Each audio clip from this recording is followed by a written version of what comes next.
just keep checking. Okay, we'll come back to that. We're technically gonna start, but I guess we're gonna wait to call to order until we make sure we have quorum.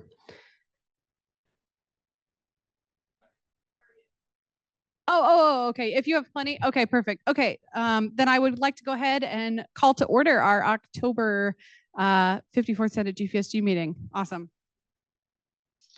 Can I start off by asking for a motion to approve the agenda for tonight, please? Yeah.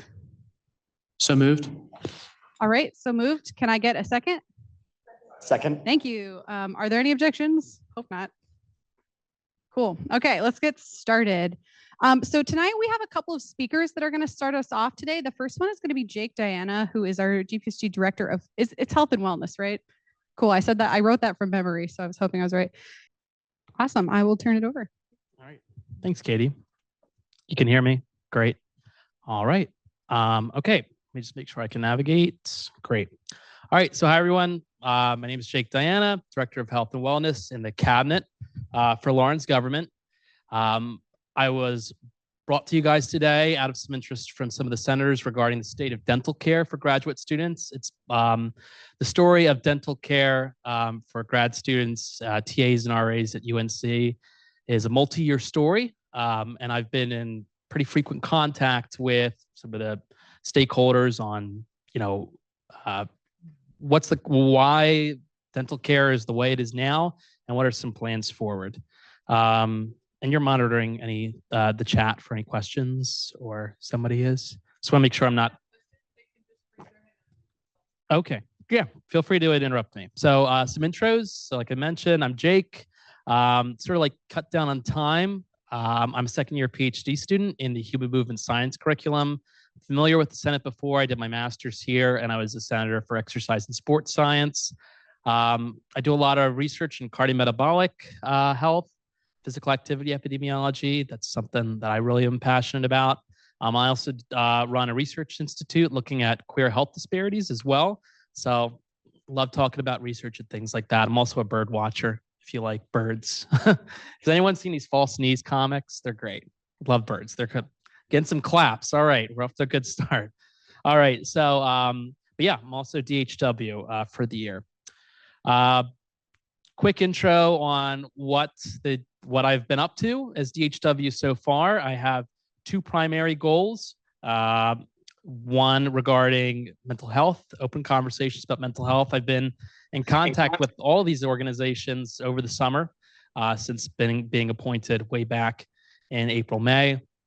Throughout the summer and into the fall semester, I've had some previous connections as an exercise science researcher, working with Campus Health, making sure they're aware of mental health resources and the needs from the graduate community. I've been working with Campus, VPAS, QAB to run sort of like our two signature events that the DHW and the Health and Wellness Committee are running. I'll get into those in just a sec. But all of these organizations need graduate student perspective. So if you're interested in working with any of these organizations or sort of representing GPSG on the Health and Wellness Committee that I chair, feel free to talk to me afterwards. I'd be happy. We are in need of more hands, more voices to, like I said, get graduate voices for these organizations. So two key projects that I want to highlight before we get into dental care, which is for like the star discussion point for today. I've been working frequently on that, but I want to touch on one, the Wellness Fall Festival. It's being like, if you were here last year, there was a wellness festival held by GPSG and the graduate school and the Carolina Union, just connecting graduate students with all sorts of health resources, physical health, communal health, mental health. It was a huge success. The graduate school said, we got to do this again. We got to do it twice. So, and they put me in charge of it. So on October 25th, we're going to have a big 2-hour festival from 11 to 1 p.m. I've reached out to about 50 organizations within UNC and as part of like the Triangle, private organizations who are very much interested in promoting wellness, they'll be there to just sort of connect with you, connect with the graduate community. So please come. We're putting in a lot of work to make it run. And yeah, I can feel free to ask any questions about that. Next, the mental health tour is another series of events. Somebody unmute themselves. Is there a question? There's a bit of an echo. If you can make sure that you're muted. Okay, gonna keep on going. Mental health tours was birthed out of previous director of health. Oh, yeah, you got it. Okay, great. Mental health tours was an idea from previous director of health and wellness, Mark Simon.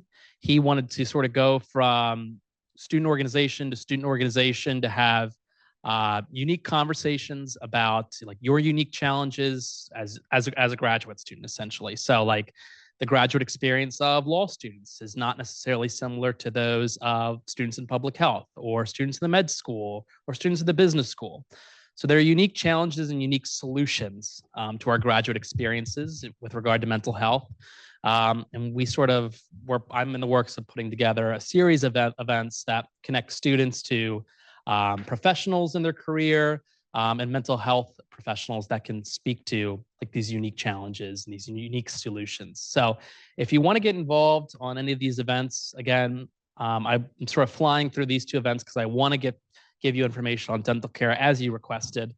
Feel free to stop me after the meeting. I'd be happy to talk about it. We're doing a lot of work to get these going. Okay, so the state of dental care for graduate students. I'm going to start with where we are right now and where we are going for dental insurance. So currently, as you're aware, dental care is not a default inclusion for our health insurance packages offered through Student Blue, offered through G-SHIP. And there are a myriad of reasons. The dental care was part of care back in 2013. That was the last year it was provided, but it was taken out due to rising costs, essentially. But what are your current options, essentially? This is relatively new. There is a private organization called Campus Smiles Dental Clinic. They lease out space in Campus Health, just sort of a little office that you can talk to a dental professional, connecting you with care. The Campus Smiles program is a dental program that you can buy into on a 4-month plan.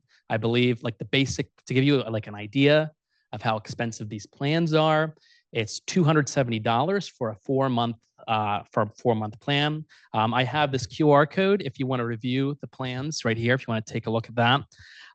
But Ken Pittman, who is the director of Campus Health, was very clear that providing this private option is not a replacement for the lack of dental care and the lack of dental care provided through our health insurance. So if you want a plan that is quasi-endorsed, I sort of use like the word endorsed very cautiously because the website on dental healthcare and dental care provided by UNC specifically says they don't endorse a plan at all. But we do have Campus Smiles. Again, you can walk into the Campus Health building, sit down for a consultation, potentially sign up for a plan, and just get more information on how to take care of your teeth, essentially. So that's one way you can get immediate dental care with resources on campus. The next is the Student Health Action Coalition, hosted out of the School of Dentistry. SHAC for short operates a free clinic operating on select Wednesdays from 6 to 9 p.m. You can, if you look up SHAC UNC, you can follow an appointment booking website, and you can enter what's called a appointment lottery.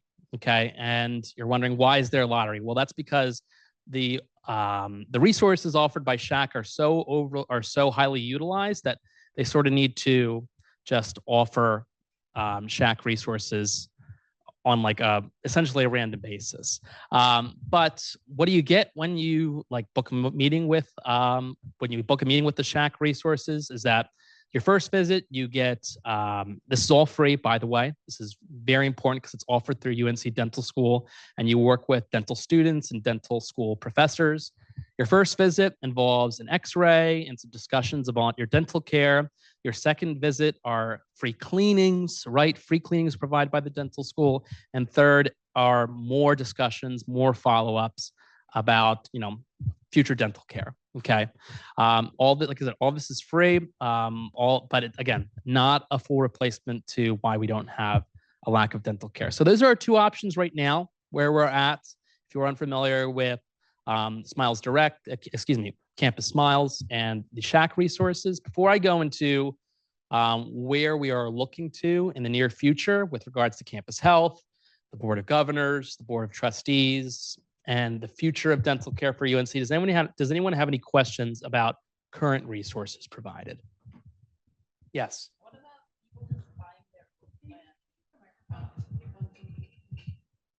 Yeah. So the question was, what if you just want to buy a private plan?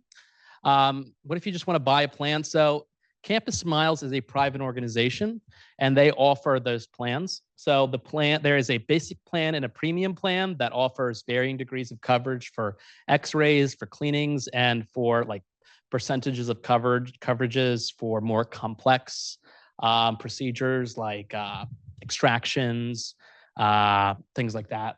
Or I don't believe they don't cover orthodontics per se, but there are different plans with different forms of coverage. So you can absolutely work with Campus Smiles.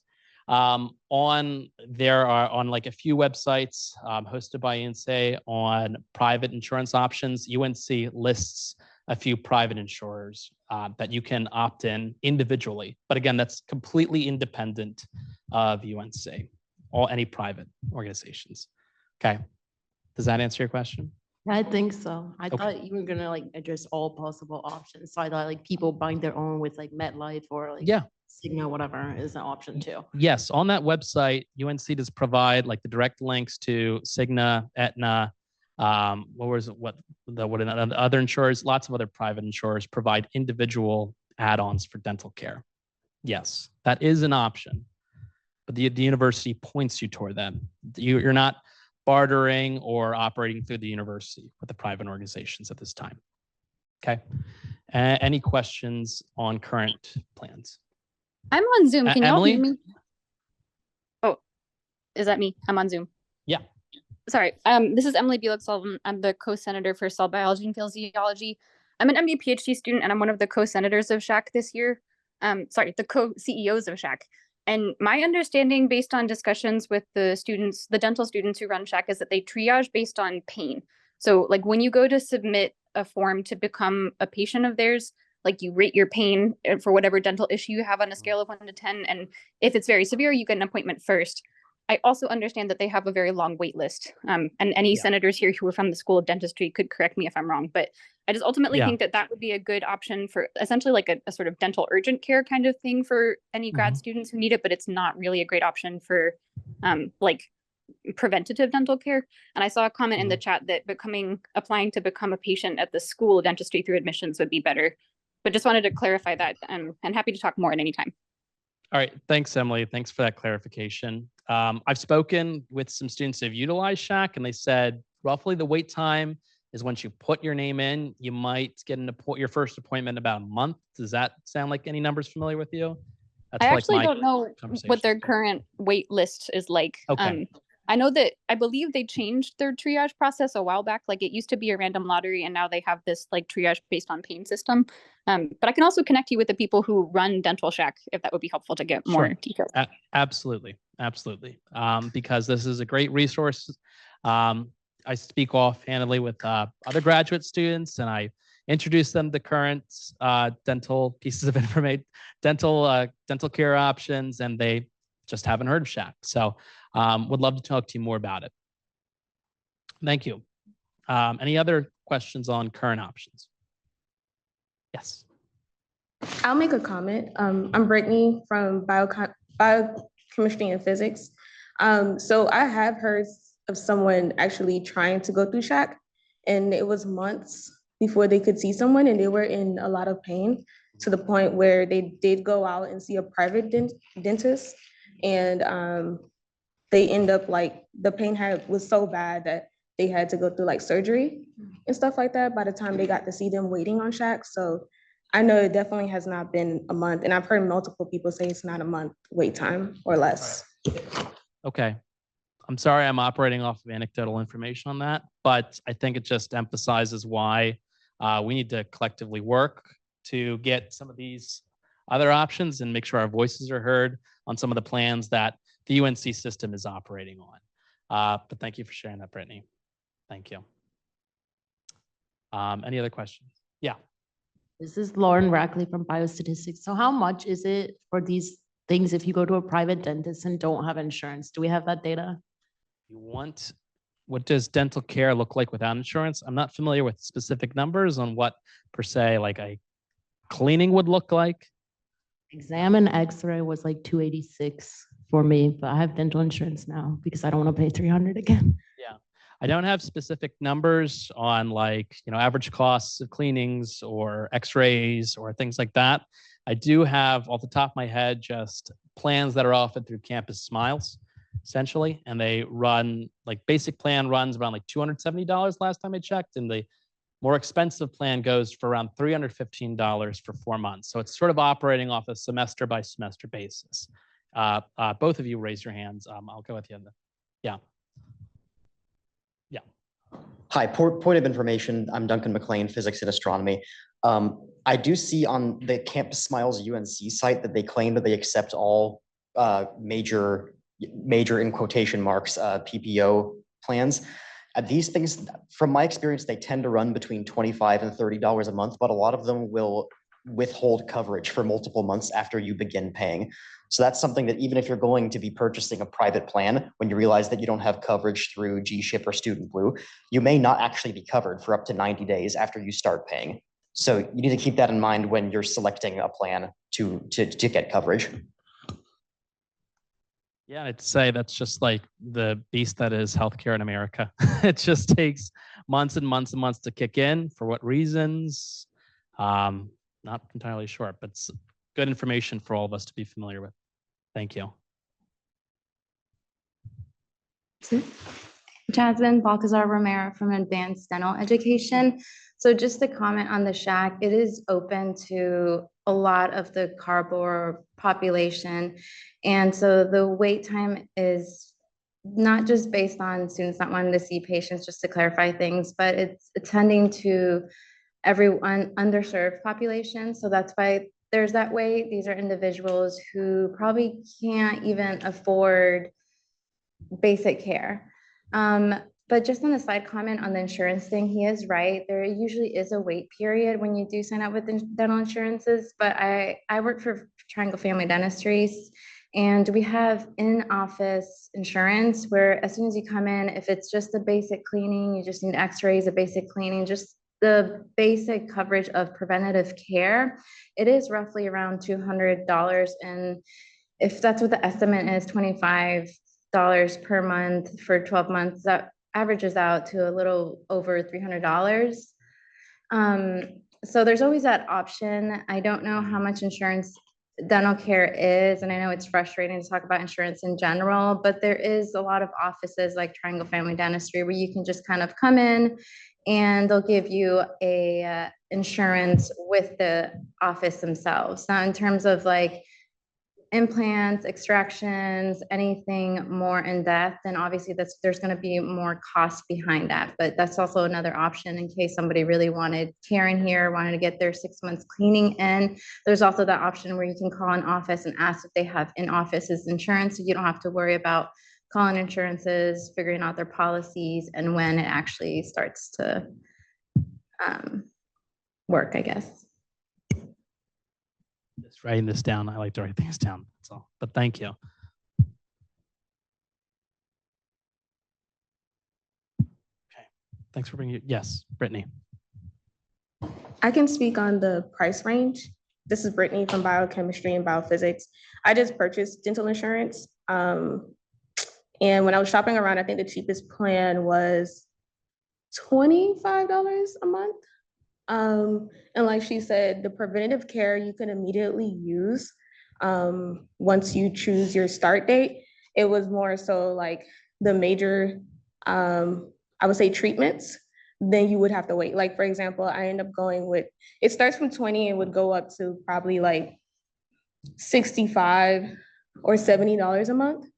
And there was only, I think, there's only one provider that offers orthodontics. And that plan was $60 because that's the plan that I took, but I can't use the orthodontics until a year after using my plan, which will be time for renewal. So technically it's like I'll be paying for it for a year before even being able to use that service if I wanted to use it. So yeah. Yeah, I'm sort of like thinking of ideas, what research we can put together for the student body, like offering a single sheet perhaps of these are our local providers. These are our local providers, private providers, price ranges provided by, in-house resources in UNC. Maybe it's something that sort of everyone who's speaking together on price ranges and availability for resources, what it covers, what it doesn't. I think maybe that's something we can all work together, at least for the time being, before we talk about, before we talk about future plans of dental care at UNC. Maybe this is like a quick resource we can get to students for now. But that's sort of building off of that information. Let me write that down to do. Yes, Lauren? I had some more points of information. This is Lauren Rackley again from Biostatistics. I go to a dentist in Morrisville. It's Dr. Eisens. She does have an in-house plan. And also I bought a Cigna plan, but you must be careful with selecting your plan because when I went to the dentist, and that's the one I prefer to go to, I found out that I still owed money because I was only 95% covered or something. And then with regards to Brittany's point about orthodontics, it's pretty typical for adults to have not have orthodontic coverage. I had Invisalign as an adult, and like fortunately I did it before I was 26. I took advantage of being on my mom's plan, but a lot of adults would self-pay for orthodontic treatment. Great. More good information. Want to keep this discussion going, or okay, we're gonna keep it moving because I want to. This sort of like these next few slides are where we are going regarding dental care. Okay, so there are two exploratory options that the University of Chapel Hill and the University of North Carolina system. So I'm going to use those. Those are two different terms, like the UNC system and UNC Chapel Hill are two different things, both with different levels of power in these decisions. So exploratory option number one was the timeline of this option taken by Campus Health and involving UNC. The General Alumni Association took place around like this past year. Okay, so what Campus Health and Ken Pittman, he's sort of like the star witness today. He's the sort of the gentleman, again, director of Campus Health. He's who I've been in frequent contact, getting as much information prepared for you today. Who's like the source of my information. He's been involved in these discussions. Exploratory option was number one, is that Campus Health and UNC Chapel Hill were looking to provide dental care to UNC students as well as UNC alumni and provide dental care through this way. It's kind of like a roundabout way. It sort of doesn't feel intuitive, like why is UNC General Alumni Association providing dental care? Well, this was sort of like a loophole for us to get dental care sort of pretty immediately. It was going to be provided to all students of UNC Chapel Hill. That involves the undergraduates, all graduate students, RAs and TAs as an optional buy-in, okay, an optional plan. So it wasn't going to come default with G-SHIP or Student Blue or anything like that. The reason why they explored this is that they believed that the sheer number of individuals that could buy into this optional plan would reduce costs enough that it would be competitive with market prices when it came to dental insurance. And they were sort of onto something. Chapel Hill and Campus Health were sort of onto something. However, they hit sort of a legal snag essentially that essentially said that UNC GAA is a private organization, and you can't, as a public university, cannot just immediately award a contract, immediate award services to the public university without going through a public bidding process. That is North Carolina law, that if you want to offer service to UNC Chapel Hill, essentially, you gotta put out the feelers to whoever wants to put in a bid to offer these services. So we couldn't just immediately go to UNC GAA and get dental insurance through them. Now, this is currently being revisited. This option 1 sort of ties into option 2 in a bit. But I'll get into this exploratory option number 2 in just a sec. But this was, so in review, this happened last year. They thought they were onto something, but due to legislation, legal snags, we had to abandon it temporarily. Yes, there's a question back there.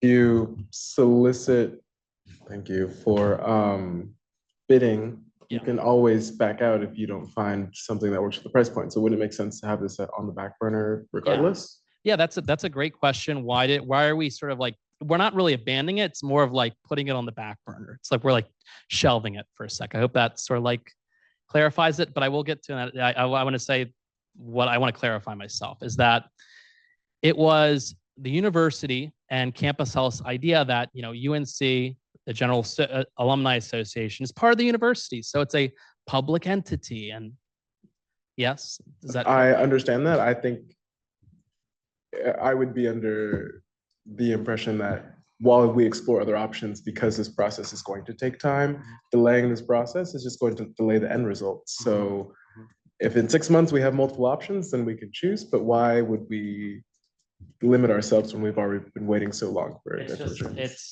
The reason why we couldn't immediately adopt this and go this pathway was solely because of the bid process. That's why. Yeah, and that sort of gets us to option 2 that I will get to. And option 2 is much broader in scope, which I will get to in just a sec. But this is a good question, but the full picture is provided once I get to where the university and the system are moving. Yeah. Okay, so let me get right into option number 2. So the university for option number 2 has hired a private consulting firm, Gallagher Consulting Firm, to conduct a feasibility study. And the feasibility study is to transition the entire UNC system from, purely customers of Blue Cross Blue Shield, the people who offer us our health insurance in general, to what is known as a system-wide student health insurance plan, or SHIP for short, a system-wide SHIP, essentially. So if we were to go down this route and sort of transition from essentially a customer of Blue Cross Blue Shield and into sort of like our own independent healthcare network, this system-wide student health insurance plan, we are therefore taking on the own financial risk, and we're taking on all the financial obligations that go with offering healthcare in every aspect on our own. Okay, so that's the big transition, stepping away from Blue Cross Blue Shield and becoming our own system, because it's a huge system. It is 16 public universities and 1 high school. Okay, so that's the plan. This private consulting firm, Gallagher Consulting, is conducting this feasibility as we speak. And what's going to happen? What's going to happen when this feasibility study is going to happen? For one, the Board of Governors, the Board of Governors, who is in control of all 17 schools in the system, their decision to follow the recommendations of whatever Gallagher says is going to have significant sway on how the system proceeds. Okay, so that's recommendation number 1. That Ken Pittman shared with me 2 scenarios. Scenario 1 is transitioning to a system-wide SHIP. Okay. And we're expecting the results of this feasibility study in a few weeks. That's what I got. That's my direct quote. Okay. So does that make sense for for plan number 1? Okay. Plan number 2, and this gets into the bidding process, is that exploratory option number 2 is that scenario 2 from what Gallagher might recommend is that they may say, steady the course, stay with Blue Cross Blue Shield, and ask for a dental insurance quote from Blue Cross Blue Shield. They might say this, okay? It's not feasible to do this system-wide transition, okay? Now, if you look at bullet number 3, we asked Blue Cross Blue Shield for a quote for providing dental care across, like, for all graduate students. And the premiums per month per TA/ROA was $400 to $500 per month. Yeah, $400 to $500 a month per TA. Why is that, you might ask? Why are there, as we've talked about before, why are there plans that are anywhere from $25 to $75 through a private insurer? Well, that's because based on our statistics, for all the students that are involved in Blue Cross Blue Shield and taking insurance, there's a relatively high utilization rate. Like, we are using the healthcare that we are being offered. And essentially, Blue Cross Blue Shield said, you're using our insurance at this rate, so if you want to also add dental care, the way we need to make it work is that's going to be $400, $500 a month. So more information on this. I believe I have one more slide on this. Okay, this is pathway 2. This is pathway 1 right here, where we're sticking with Blue Cross Blue Shield, and we sort of like do what we did last year. Okay, offer. That's pathway 1. Okay, pathway 2 is what I mentioned on 2 slides ago, is that we transition to the system-wide SHIP, and this is where it gets kind of political.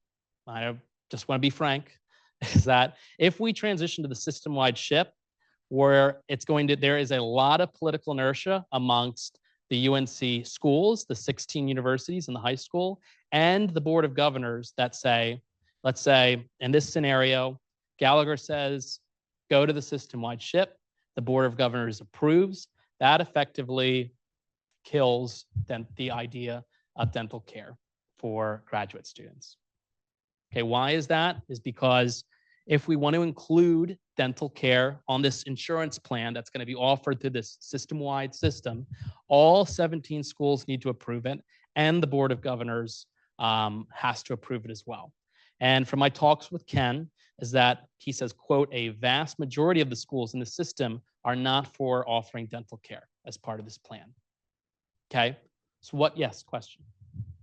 Did he happen to say why? Because the University of California has their own SHIP, and our system student populations are roughly the same. So yeah, I'm wondering why can they do it and not us? I don't have the answer on why App State one. I'm not offering. I don't even know the number of schools or which specific schools in the system are saying aye or nay to dental care, because they're still operating on, like, Gallagher hasn't even made the recommendation. But in like informal talks that Ken's had with his counterparts at each of these schools, it's just sort of like the admin's decision. I can get information on which schools need to be essentially targeted, need to be advocated for, but that's if it's in the interest. But there's so many unknowns right now. We're kind of like in a quagmire of information. We don't have Gallagher's recommendation. And once we get Gallagher's recommendation, I want to be the first to read it and get it to everyone, share the report, get it to the senators, and sort of get a better idea of which schools are for dental care, which schools are for not. The reason why they're not for this vast majority of schools are not for, is because they're probably looking at potentially really high premiums as well. But again, the numbers of what those premiums might be would likely be found in this Gallagher report for the system-wide transition. However, we can go solo on this. This is where the bidding process comes up, is that if we end up going down this pathway, going into a system thing, UNC still has the independence to start a bidding process amongst local vendors to acquire dental care for ourselves, independent of this system-wide SHIP. So system-wide dental care and this theoretical system-wide dental care is at the moment a political non-reality. There's always time to advocate. There's always time to hear it. Let graduate students voice up, express that teeth are not a luxury. Like we actually want dental care. But yeah, these are our 2 pathways: steady the course with Blue Cross Blue Shield or transition to this system-wide thing. That's a lot of information, a lot of text on all three of these slides. So I think it's good to pause for questions on this. We are actually out of time. We're out of time. We are out of time, so I'm going to have to suspend discussion. I'm so sorry, but can you please tell everyone how they can contact you, and also if you'll be staying after and maybe they could discuss. I will stay as long as we need because this is really important. And I've had a lot of time, a lot of discussion with Ken and things like this, but you can contact me if you, my name is Jake Diana. I'm sure if you type in your directory, you will find me. I'll give you my phone number. We can serve together on the Campus Health Advisory Board. We can go into Ken Pittman's office and let our voice be known. But he too is operating on a lot of unknowns with a lot of the information that I'm giving you. So thanks, Katie. Thank you so much. Awesome. Okay, I am going to now ask for a motion to amend the agenda to allow our president to speak and give the GPSG executive updates because she has to leave for important stuff. And so can I ask for a motion? So moved. All right, can I get a second? Second. Awesome. Lauren.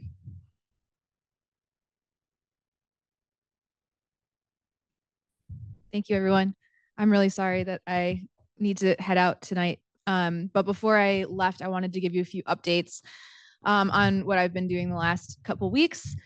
The Board of Trustees met last week, so I was at that meeting.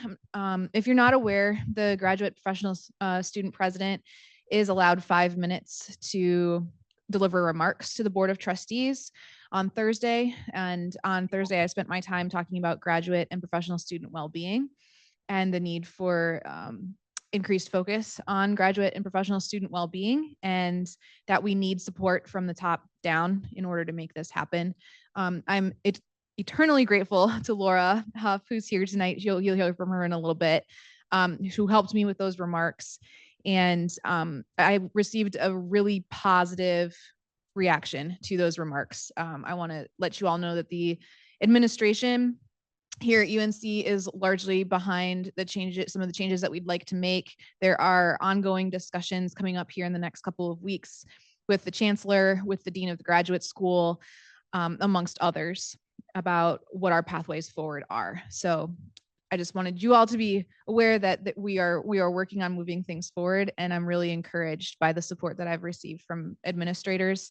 Our student body president, Chris Everett, told me that it was also well received by many of the Board of Trustees members. So I'm hoping that we will also be able to bring some of them on board. Additionally, I had a couple of meetings with some administrators. Amy Johnson is the Vice Chancellor of Student Affairs, also very supportive of our initiatives. Dean Beth Mayer Davis, as I said, very supportive. I also spoke with Dean Jim White of the College of Arts and Sciences. And he has been one of my biggest allies, at least. And I think he can be one of the graduate student populations, one of our biggest allies in the administrator role. He wants to make sure that we stay on top of our stipends. And so he talked with me a little bit about the increase in the cost of living increase in pay to state employees. And he said, graduate students aren't going to see a penny of that. He's like, we need to make sure that you all are also getting raises because we made this huge increase last year, and we don't want to fall behind again. So I'm looking forward to continuing conversations with him about how we can make that happen. He also suggested getting in touch with the graduate students at NC State, perhaps creating a coordinated movement. Finally, I met with Katie Musgrove, who's the chair of the Employee Forum. She's really interested in making more contacts between the Employee Forum and graduate and professional students, as we often are kind of in this dual role of student and employee. And then finally, I am interested, or I need students who are interested in serving on the advisory committee to the Dean of the College of Arts and Sciences. So if you are in a program that is in the College of Arts and Sciences and would like to serve on that advisory committee, and this is to Dean Jim White, who I mentioned earlier, please let me know. He's asked me every time I've seen him recently if we're going to get this committee going again, because he really values the student input. So if you're in the College of Arts and Sciences and are interested in serving on this committee, please email me and I will forward your name on to the appropriate individuals. Any questions at all? All right, great. Oh, If any other question on questions? Zoom. Oh, yep, sorry. It's okay, Fernando Quijano from PhD in Business Administration. I remember that when we were having the conversations last year about the increase in the stipend, one of the things that was seen as one of the next steps for that conversation was establishing a yearly increase, whether it's based on the same one that is given at a state level. This is a practice that is very common in countries that have dealt with inflation in a more sustainable step, where I remember the first thing when I got my stipend letter being from Colombia was the fact that there was no increase over a year, which just meant effectively that I'm going to be losing every single year the more I am in the program. So I think if within your conversations, that specific part, not only raising the minimum possible stipend, but having an increase for the stipend of everyone. I come from a specific school where our stipends thankfully are higher than the minimum, but we saw no increase, or haven't seen no increase over the last closer to a decade, I would like to say. So just try to see if that is part of the conversation that you're having, that's one of the main next steps, which is having the conversation about establishing increase for everyone's stipend and not just for the minimum. Thanks. Thank you. I appreciate that. And yes, and even that's not just something in other countries. It's something that's happening at other universities here in the United States. And so that was something that Dean White brought up to me. He's like, I've never been at a university that does not have regular stipend increases for their graduate students. So it's definitely going to be part of our conversations moving forward. And I'm really excited to have an ally in Dean White as we move forward with the stipend conversations. And I think Theodore did such a great job last year laying the groundwork for all of this. And I think we shouldn't lose that momentum.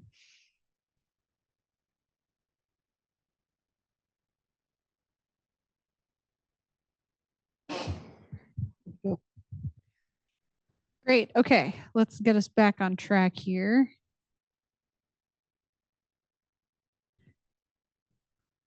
So next up we have is Laura Huff. So come on up. Laura, I feel bad. I didn't have a title for you on my slide. So I'm gonna let you introduce yourself to everyone if that's okay. Thank you so much. Okay. Hi, my name is Laura. I'm actually an alumna of UNC, so I graduated with a BS in chemistry. I went on to get my PhD in chemistry at Urbana-Champaign, Illinois. I worked in industry for a few years, and now I'm actually back doing a postdoc with the School of Medicine. So I'm in a genetics lab in Rob Doan's lab. So after the campus tragedy on August 28th, I wrote a letter to the Dean of the Graduate School, Dean Beth Mayer Davis, advocating for UNC to implement changes to better support graduate student mental health. I sent a copy of this letter to the Chancellor's office and was pretty much hoping to be one of many voices requesting such change to be made. But remarkably, in response to this letter, the Chancellor has actually invited myself, Lauren Hawkinson, and Dean Mayer Davis to a meeting on October 10th to discuss ideas for UNC to potentially implement to better support grad student mental health. So in order to prepare for this meeting, I created a Google survey or form. So I intended to circulate this amongst graduate students in our program, which is the BBSP Biology Umbrella Program, where essentially I listed my ideas and was asking students to rank them on a scale of 0 to 5, being unhelpful to extremely helpful if implemented. At the bottom of this survey, I also included a comments box for students to suggest their own ideas for a way that they could be better supported by the university.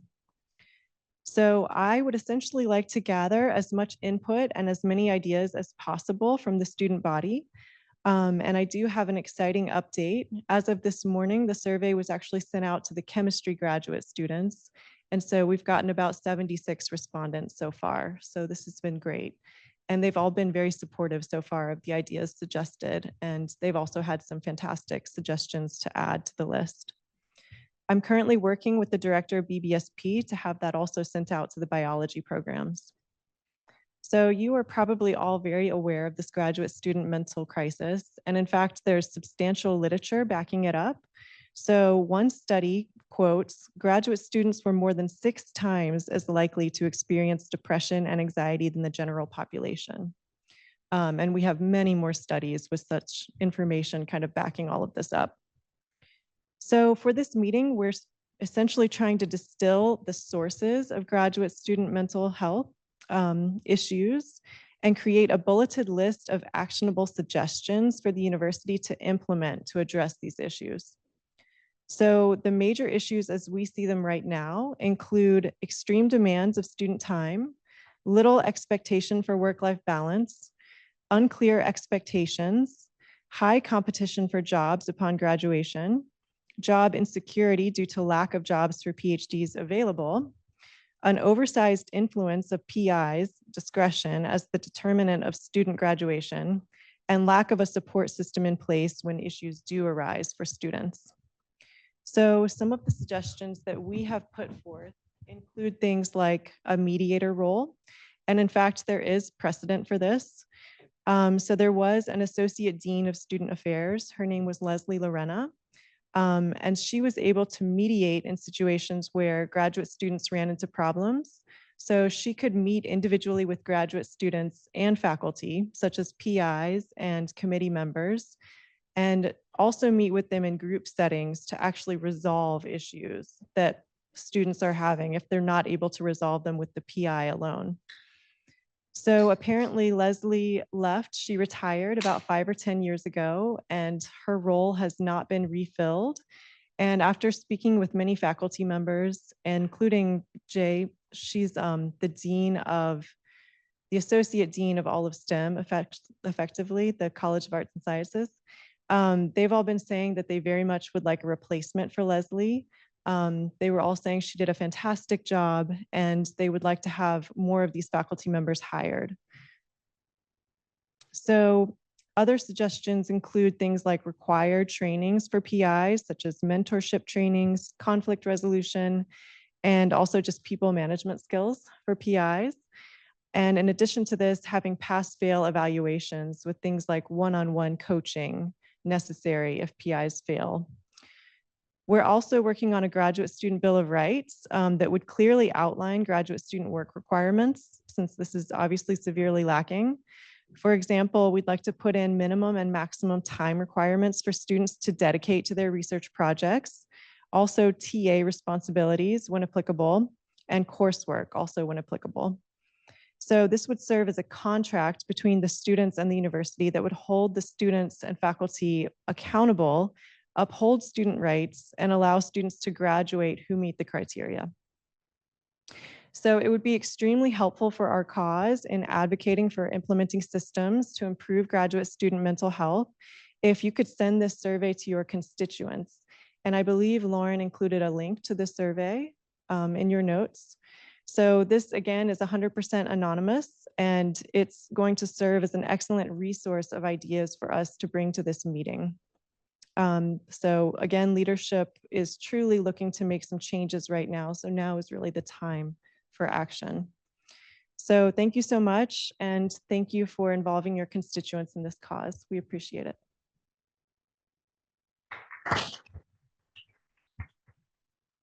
Does anyone have any questions? Yeah, I just had a quick question. I didn't see this in the notes. Is that where it would have been included, or was It's there going to be in another? it's going to be in the announcements. Oh, the I follow-up. just got it, so it'll be in the follow-up Cool. notes. Thanks, Katie. The information to that, yeah. Joshua? Yes, could you please remind us what time you need any survey responses by? By October 10th on Tuesday. Yes. Thank you. Oh, and I'm Joshua Pakita, Computer Science. Hi, this is Lauren Rackley. Is it not the link that was in the Senate agenda? Because I sent that to Biostat department.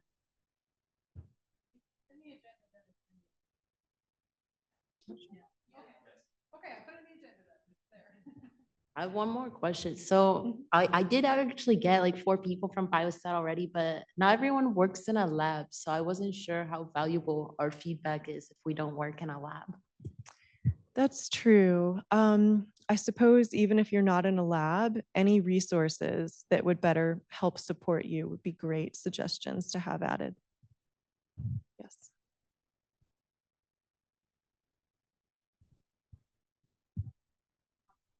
Thank you so much. Okay. Oh, was there one on? Oh, go ahead on Zoom. Kendall, go first.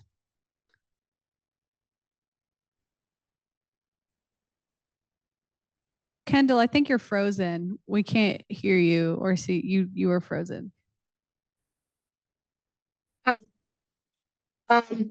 I was. Yeah, I don't think we can hear you. Can you put your question in the chat and I'll read it, Kendall?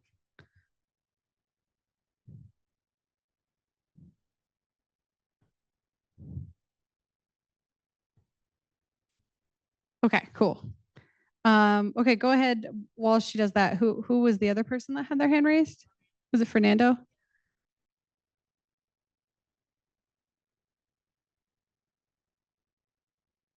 Do you have a question?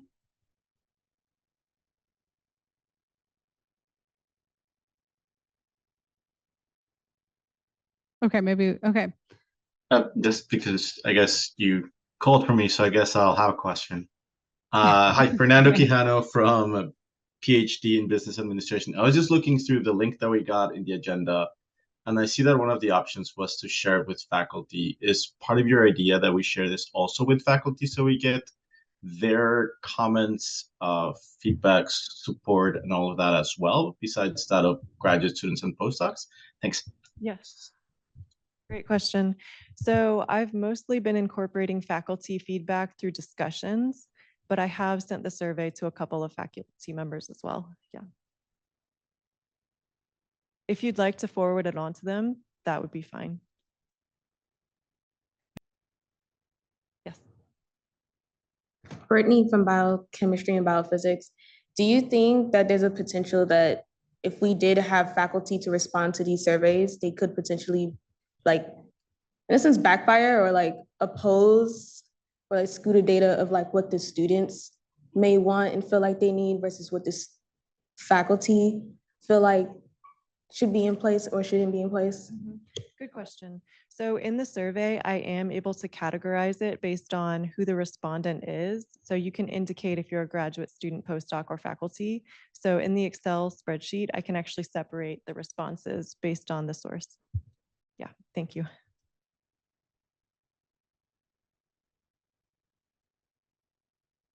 Okay, thank you so much.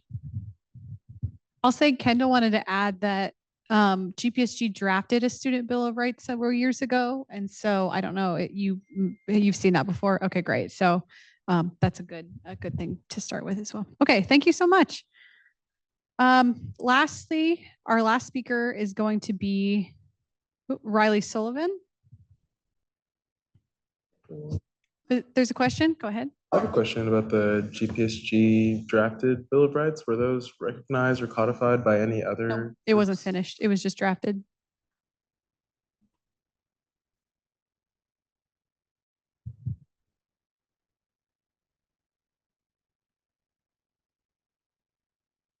Awesome. Here you go. And I've got your slides. You can scroll through them here. Thank you. Hey, thank you guys for having me here tonight. I'm Riley Sullivan. I'm a fourth-year sociology major, and I'm the director of the Carolina Harm Reduction Union. We're the largest provider of naloxone in Orange County. And I think so far this semester, we're at about 300 kits. But last year, about 110,000 Americans died because of overdose. And as this trend has become a lot worse nationally, we've also seen rises in overdoses on campuses. And we didn't really know this until a couple months ago, but within the past 2 years, about 3 students or recent alumni have overdosed. There's also a pretty severe lack of resources to address these issues on campus. The student pharmacy has a program, but they only give out about 130 to 150 kits per year. And we still really haven't gotten a clear answer on that. But a lot of times when folks from would go up to the pharmacy to ask for naloxone, they would get turned away and told to come back next month. In a couple of cases, they even went back the next month and got turned away again. But we reached out to the North Carolina Harm Reduction Coalition and asked for them to donate some supplies to us. And we set up a table in, I believe, the pit. And in about 2 hours, we were able to give out, I think, 50 naloxone kits and 100 fentanyl testing strips. Then we did it again. And by the end of that second one, we started hearing about the possibility of students dying on campus.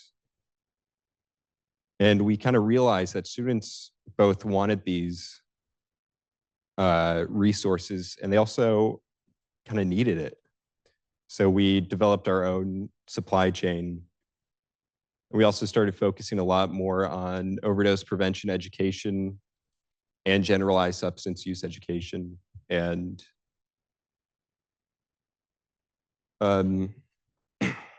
so far this semester, we've been able to hold about 1 tabling per week in the campus.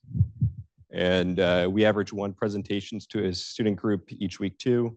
It's either to like an RSO or to a Greek life community. And in total since last year, I think we've given out about 500 kits. A couple of weeks ago though, we were featured in WUNC on the radio. This week we should be in NPR. And since then, we've had a lot of people reaching out to us. We have interest on other campuses, both locally and in other states. And we're beginning to broaden the scope of our outreach. So we're reaching out to everybody on campus, not just undergrads, predominantly at least. I was also invited to speak at the Board of Trustees meeting a couple months ago. I met Lauren there, and we're waiting for them to get back to us. But we're also starting to focus on developing sexual and reproductive health resources on campus. We can't really talk about it right now, but we do have some free supplies that we are getting, which we're really excited about and can talk about later. When I made this slide, I was hoping to talk about that tonight, but at the end of the day, we're not just for undergrads. This is an issue that impacts every community, and we've had professors, community members, specifically parents there, and also grad students reaching out. But we're able to reach undergrads the most effectively because we are their peers and we know them. And I don't really didn't prepare much tonight, but thank you. Guys have any questions?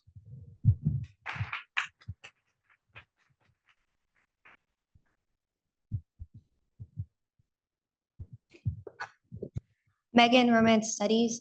Just what day do you all normally table? Normally on Fridays from 2 to 4. And then people can also DM our Instagram and we can arrange a delivery. You guys collect any like anonymous survey data about like maybe some of the drugs or resources that students are or community people, members of the community are using, so that we can have a targeted approach towards like resource provide? Yeah. So we are hopefully getting into the Healthy Mind survey this year, so we can get a couple questions in that way. We also hear a lot from other folks on campus about information like that. Have you considered just having like a QR code while you're tabling for like an anonymous survey? Yeah, so we do that on our naloxone kits to record if it was used or not. And we are hopefully launching a survey like that within the coming months. Any other questions or on Zoom? All right, thank you so much for coming. Great. All right. Good speakers today. That was good stuff. Okay. So next on the agenda, we did not fill all of our standing committee positions in the last meeting. And so I am now obligated to once again ask for nominations for our standing committees. Anyone who would like to is able to self-nominate on the floor for the committees. Nominees have the opportunity, we already did that, it doesn't matter. And then if we need to, we will vote in a ballot, but I have a feeling we won't need to do that. And these are our 6 committees. Pause for reading if you're interested in any of them. Happy to answer any questions. And that these are the positions that the spots on committees that we still have open are the ones that are highlighted. So do I hear any interest or any self-nominations in participating in a committee? I'm also happy to answer any questions about being on a standing committee if anyone is interested. By the way, we will do this at every meeting until we fill the positions. So there are nominations on Zoom. I think there's well, I couldn't quite hear that. Fernando, can you repeat what you said? Oh, that there are people nominating themselves on the chat on Zoom. Oh, on the chat. Can you go ahead and unmute yourselves and speak if that's possible? Because I don't have a way to monitor the chat very easily. Sorry about that. This is Callista Strauss from the law school. I'd like to nominate myself for the finance committee. All right.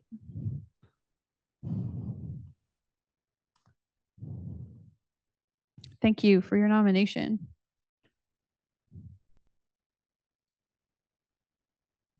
I like this because I can see how you spell your name on Zoom. Perfect. Are there any other nominations? Hi, this is Noor Singh from Genetics and Molecular Biology. I'd like to nominate myself for SOGAPs. Fantastic.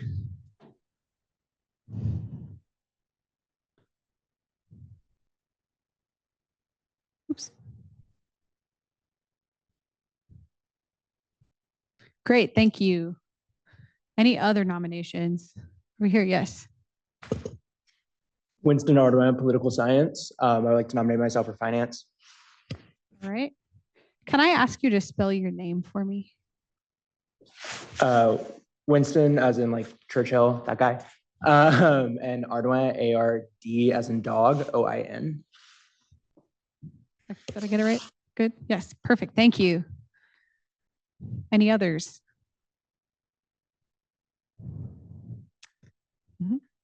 Just want to correct, Noor's name is misspelled here for SOGAPs. It's N-O-O-R. Oh, thank you. Yeah, go ahead.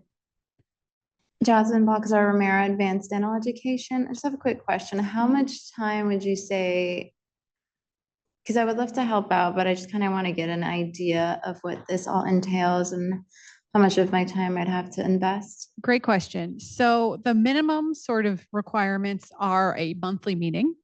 I will have listed at the end, we'll talk about like when the meetings kind of are going to be, but in general, it's going to be once a month, a 1 or so hour meeting where you will do the business of that particular standing committee. I can show that again, just so you can see.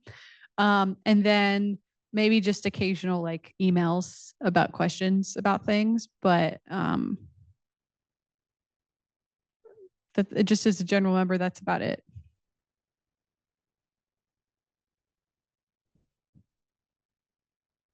Okay, then can I self-nominate myself for the oversight and accountability? You absolutely can. One other point of information is you can very easily resign a seat on a committee chair, and I strongly encourage you to consider resigning if you don't have the time. These are not permanent positions, nor is there any penalty for resigning your seat. Yeah, that's a great point. So if you want to try it out and you choose to resign later, no harm, no foul.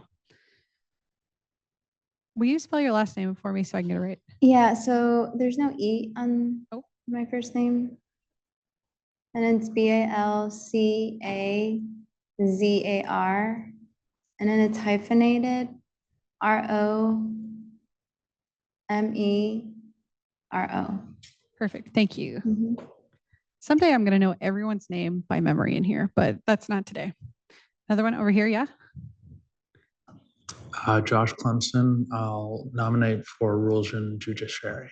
Perfect. Thank you.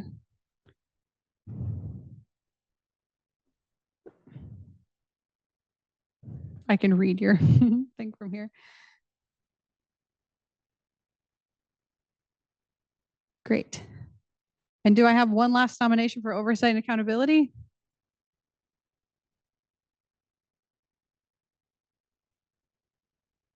Sorry, not that it matters, but there's an R before the O on my second last name.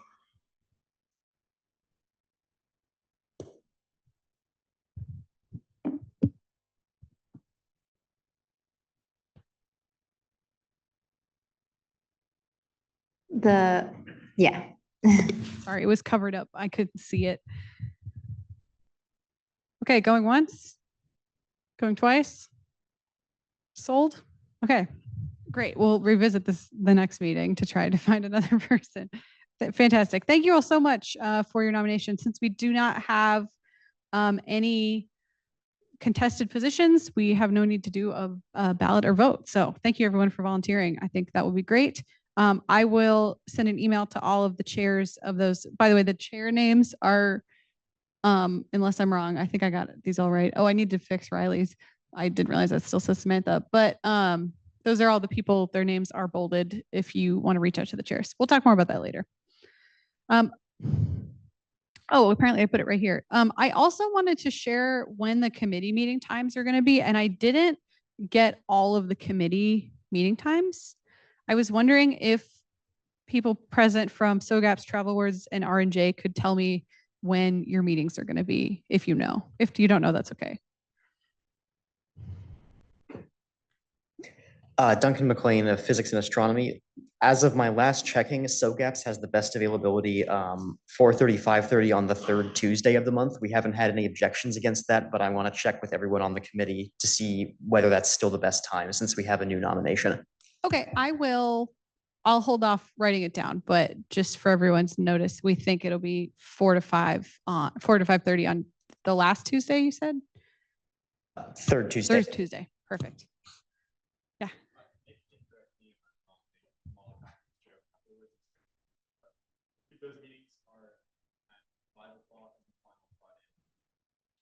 Can I say something really quickly? The final Friday of the month? Yeah. Okay. Riley, I see you. Give me 1 second. Okay, we'll have to talk about that because I don't know if that's going to work, but that's okay.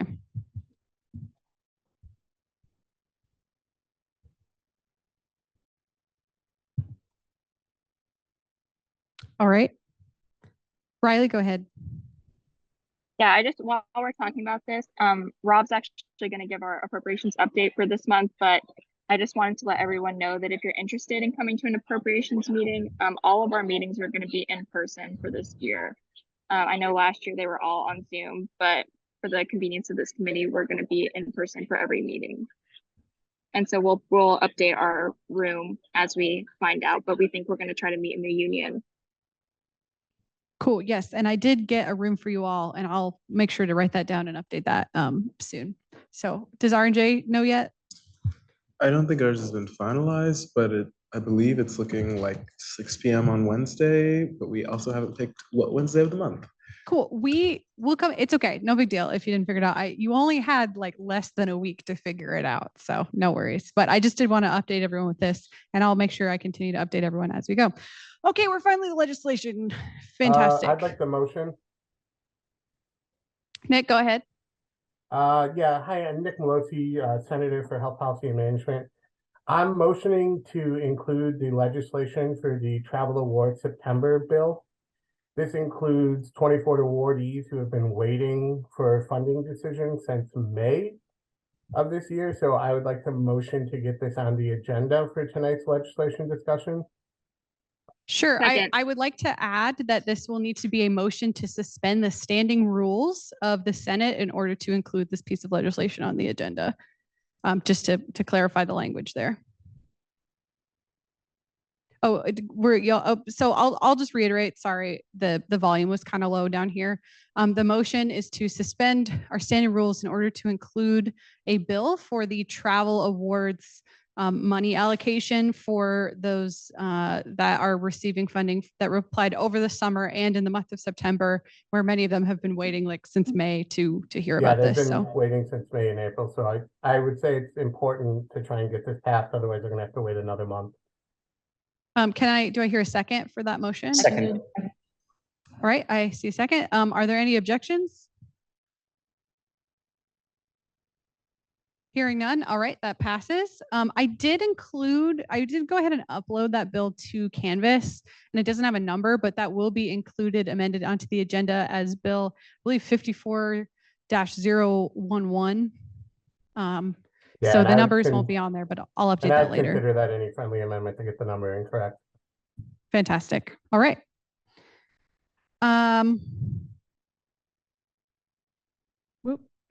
Here's the right one. Okay, so we are going to start with 54-005, which is the improved town hall bill October version. I want to note this is a bill that was tabled from our previous meeting. However, it was amended and then resent to the Rules and Judiciary Committee at their meeting this past week, and then submitted to me. So I will pull that up really quick. Kendall, are you having any better of a time with your connection here? So, can you guys hear me? I think so. Okay, I think I'm going to keep my camera off because I think that helps. Okay, I think we can hear you fine now, so you should be good. Okay. Yeah, so to reiterate what Katie said, yeah, this bill has now been seen by summer governance where it received a 2-to-1 favorable vote. It was since amended and then seen by R&J where it got a 3-0 favorable vote for adoption by the Senate. I am going to kind of go quickly through the we're losing you again, Kendall. that you've seen before. And oh no, that's very sad. That's very sad that you're losing me. Could you try calling in to the meeting potentially? Oh no. Yes, I okay, can now you sound try. fine, so I'm not sure. I don't. Is there another senator who could speak towards this bill? Like a co-author? Kendall is the author. So there's only one author. No co-sponsors. Gotcha. Are you guys technically able to hear me? Yeah. Yes, you're able to hear me? Yes, I can hear you. Sorry. Okay, let's give this a shot. And maybe if someone in the chat could let me know when you're unable to hear me, that would probably help. Okay, so what I want to draw your attention to with the updated version of this bill is the several appendices at the back, which the previous version had citations for where data was coming from, but I wanted to bring that to you all in table form as much as possible. So with several appendices, what we've got in the first place is these are the results of submitted town hall reports. Everyone who hosts a town hall in their unit is asked to file a report afterwards where we receive minutes from the meeting and attendance sheets. So we know how many constituents you're reaching as a percentage of the total constituency in that unit. And we can also know broad trends about what was discussed. We asked several questions in the current version of that town hall report about the effectiveness. And I just want to show that last year's senators reported very high rates of very effectiveness and somewhat effectiveness in the areas of informing constituents about GPSG events. That's the table in the top, or that's the chart, I should say, in the top left corner. High rates in the categories of fostering open communication between constituents and senators. And again, that is the purpose of these events, is to provide a forum for you as a senator to speak to your constituents and vice versa, for them to have your ear in a designated space, currently once annually, hopefully twice annually. And over 80% said that it was very or somewhat effective in that area. I want to draw your attention to the chart in the middle, which shows that when asked whether senators felt supported in the process of planning, about half said they strongly agreed, and an additional third said that they somewhat agreed. And the final two whereas clauses in this bill, I hope, are evidence of the SOGAPS committee who receives these reports, their efforts to respond to when people feel like they were supported or weren't supported, and taking your suggestions for things that you need to make these events better. I've listed some of those things in the current improvements and upcoming improvements as well. And we're happy to keep taking those suggestions and keep making things better. Again, we've got high rates to in the effectiveness of informing constituents about resources on campus and of things that are going on within your departments. And again, reporting that information back to the GPSG so that we can sort of improve our own internal awareness of what's going on at department levels and look for trends that cross departments. Dental insurance is one, perpetual example of that. Another thing that I wanted to say about this town hall reporting data and why this bill pushes for us to have 2 events per year, one in the fall and one in the spring. Katie, if you could advance the slide so that we can see the next chart. This is showing when all of these reports are submitted to our committees. And again, the point of these reports is so that the SOGAPS committee can see what is on constituents' minds, what they're asking for, what resources they need, what support they need. And to be getting that information in February, March, and April gives any current administration a very small window of lead time in which to work on those goals. I'll also note that the GPSG presidential election and the student body presidential election happened toward the end of February and early March. So for this data to be coming in mostly in March and April, it's even too late for an incoming or an aspiring incoming administration to be tailoring its priorities to what constituents are needing. You're probably wondering who submitted a report in November, the one person. Full disclosure, it was not me. I was not that person. But as you can see, we need to get this data in our hands earlier in the year so that we can really do more with it for our constituents' benefit.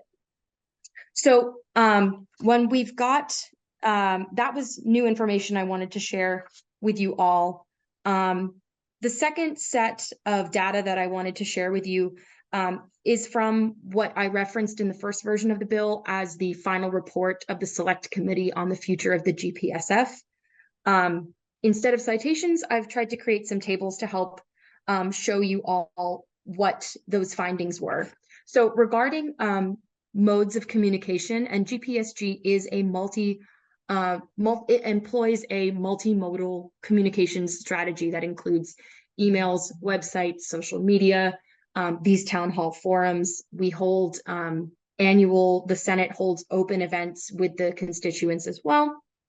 But regarding the email newsletter, which typically gets sent every other week, 77% of our survey respondents, and you can see we had over 800 participants, 77% received that, but less than or scarcely half never or rarely read it. So what we found in open response answers to questions about the communication strategy was that our constituents are asking for shorter and fewer emails and to receive updates on what we are doing and fewer things about asking for participation, knowing that, you know, graduate and professional students' time is so valuable.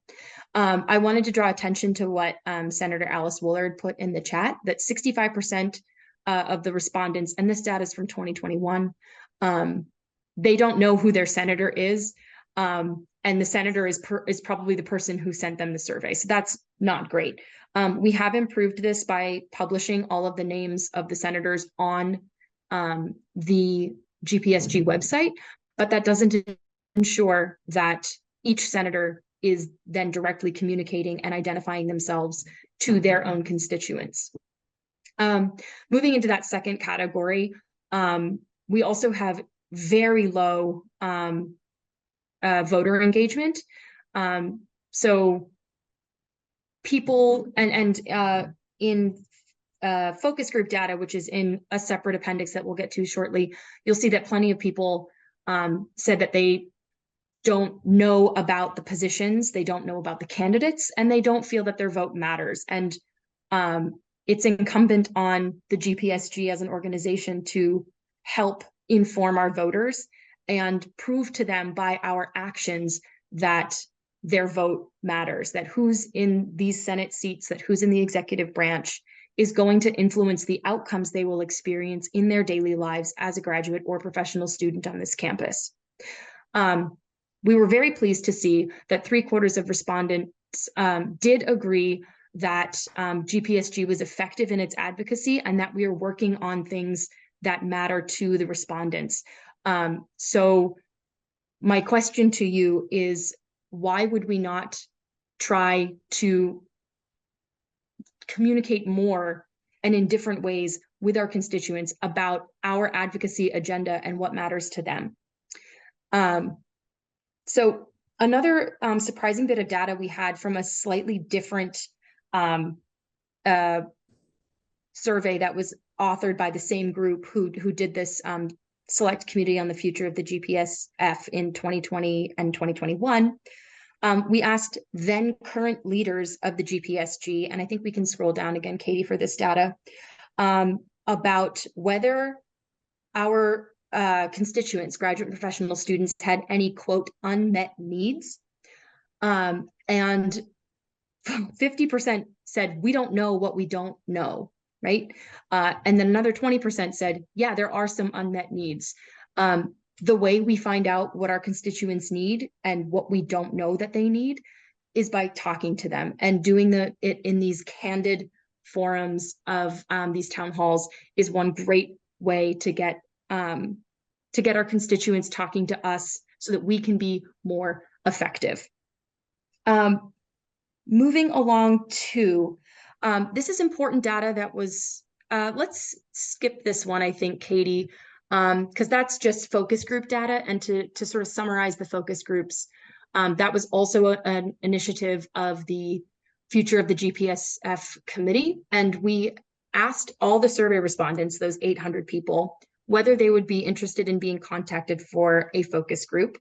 Of the dozens of people who said they were willing to be contacted, we randomly selected 20 participants and sorted them into groups of 10 and had 90-minute focus groups with them where we shared survey data with them and asked for sort of more opinions, more speculation, brainstorming, that sort of thing. Those events were audio and video recorded.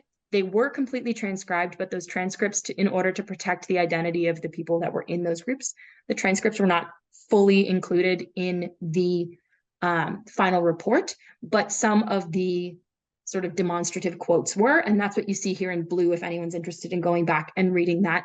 I will point out on the very bottom, we've got people who are talking about wanting their senators, they want the burden of communication to be on the senators to reach out to constituents rather than to just make yourself available as a senator to your constituents, but to sort of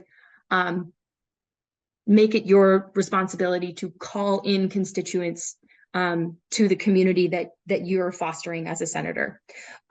So the next set of data that we should take a look at, this is the recommendation from that final report, the full language there. So you can see that because of these findings from the surveys and the focus groups regarding our communication strategy, our effectiveness, it was a recommendation of this committee to move from one town hall per year to one per semester, with the additional stipulation that these will preferably be held at the beginning of each semester. That's the last line in this quote here. And it's worth reiterating that the focus group data and the recommendation that we have before you on the screen reminds us that these delays caused by getting our data late and being able to act on it late disproportionately affects students that are in our 1 and 2 year programs, because we aren't reaching them, informing them, and learning from them until their programs are halfway or nearly completed. So it's a service to those terminal master's students and some of our professional students to be moving toward this 2 town hall per year structure. This last bit of data is pretty alarming. This was from a climate survey on mental health that was completed in fall of last year. We called it the Healthy Minds Survey. It was run with all of the, well, it was available to all student respondents, but when you filter out respondents who self-identified as a graduate or professional student, we had over 500 responses. And what you can see here is that 1 in 4 students reported difficulty making friends at UNC. And we had the people who said that they feel strongly that they belong to a campus community, that's less than 1 in 3 people feel that way. So we got to get those numbers up. There is a general sense among respondents here that that UNC is not a place where students' emotional well-being is a priority. Less than half agreed or strongly agreed with that. And about a third said that they feel valued or listened to by campus. So we feel that given these results, it's an obligation of the GPSG to serve these constituents better by helping them to foster a community and to feel like their well-being matters, because we have the ear of the administration and we can impact change. A great example of this, our director for health and wellness was able to get in a room with Ken Pittman and talk about dental. Ken Pittman is probably not going to take a meeting with any random student who asks for a meeting. So we're able, we have this incredible platform that we're able to utilize to help better the lives of our constituents who feel really strong isolation. They feel lonely. This last section shows, this was not self-reported data as I understand it. This was data that was, respondents' answers were screened for risks of depression or anxiety and loneliness. And we had 3 out of 4 students in the first 2 categories who were at a mild to minimal risk of developing depression or anxiety, and about half of our respondents that were graduate and professional students screened positively for loneliness. So I want to bring us back now to these whereas clauses. And I'm reading from the bill now, and I know Katie it'll take her a second to scroll back up to where I am. But I have a clause here that whereas Senator hosted unit town halls promote intradepartmental socialization, combating loneliness and fostering community while providing a forum for GAPs to feel heard by their student government that has access to campus administrators and the ability to affect positive change on campus, we need to move to having these events once per semester instead of once per year. And I'll conclude with these lists of things that we've done to make the burdens smaller. That first list is the same as what you saw last time. We've moved away from this presentational style, and we are trying to just encourage attendance and organizing these events around a fun activity like food or a craft or an outing. I'd like to move to limit debate. Seconded. Okay. You have to tell me how much. 5 more minutes. Okay, 15. Somebody wants 15. We'll limit to 15. We'll start with that. Wait, we're limiting to 15 or 15 additional minutes? Additional, I think. Okay, 15 additional minutes. Oh, no. It's already been over 15 minutes, hasn't it? It was over 15. Then 5 more minutes, as I think we should probably talk a little bit about this, but let's just wrap it up quick. Sure. Do I hear a second? Do I hear any objections to, so this is, here's an objection. All right. So we're going to do a vote on this, and this is a vote of whether or not to limit discussion to 5 additional minutes on top of what has already been said. So voting yes or voting aye will mean yes, I want to limit it for 5 minutes. No means it will not have a limit. So all in favor say aye. Aye. I was giving Zoom people a second. All against say nay. Okay, the ayes have it. So we will now limit discussion to 5 additional minutes. Kendall, the senator from musicology, you still have the floor. So it's up to you if you want to keep going, or we can allow someone else to ask questions. So I'll conclude by saying that in the final list of whereas clauses, there's 2 new bullet points I'd like to draw your attention to. The first is I presented a proposal to Finance Committee last week to allocate more money from the reserves to support the additional number of events that would happen if we pass this bill.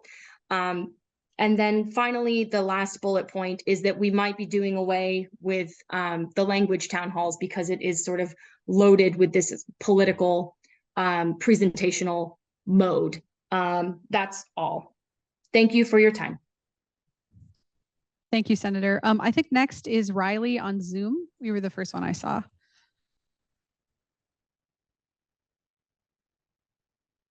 All right. Yeah, so I have a couple of comments. First of all, I don't agree with this bill. Public administration, actually, whenever you all were looking at the bar graph, the one unit that submitted in November, that was public administration.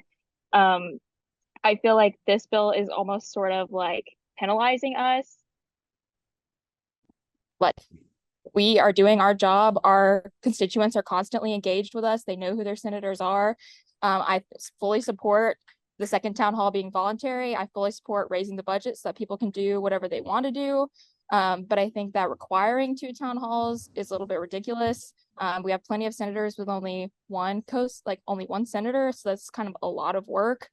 You know, I just feel like I love having the option of 2. I love having a mandatory town hall in the first semester. I think that everyone should have their town hall in the first semester. And Kendall, if you want to write a bill like that, I would happily co-sponsor it. I ask that the senator please not refer to the author. Please only refer to the content of the bill. Thank you. Okay. Yes, I will write a bill myself regarding the mandatory effect of town halls in the first semester myself, if the Senate is open to that.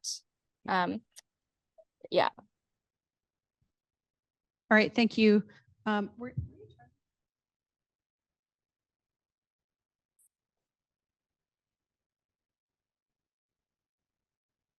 Okay, no worries. Thank you. Okay. Here, just reset the timer. All right, Joshua, you're next. Thank you, Kendall, for the work that you clearly put into composing this bill. I know you've been involved with this for many years, and I think there's very strong statistical data that backs the benefit of multiple town halls. While I understand what will impose more work on my side, as I do not have a co-senator, we are a single senator unit, but I do see the benefit and have seen the benefits from town halls in the past, and I think that this is a very valuable bill, and I would strongly encourage the other senators of this body to consider supporting it, even though it does place more of a burden on us. It is something that this data bears out more than anything else, helps the cause of graduate and professional student advocacy at UNC.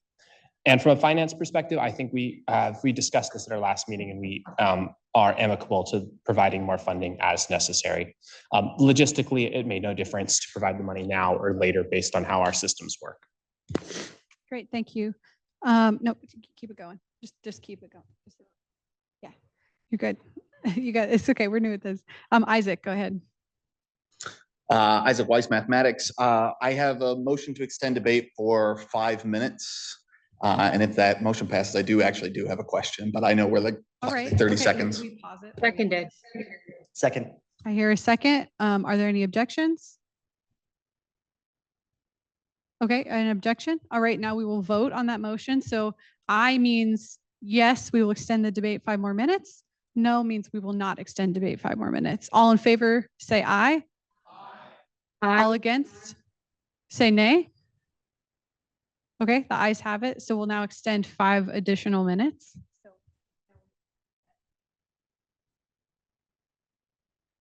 Great. Go ahead, Isaac. You can be recognized. Thank you so much.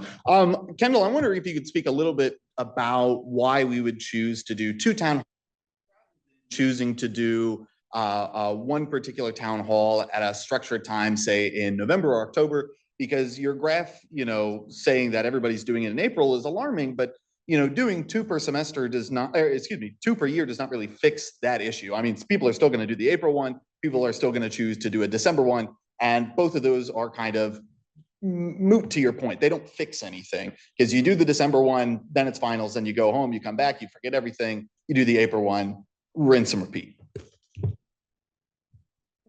Kendall, I'll allow you a moment to answer. Thank you.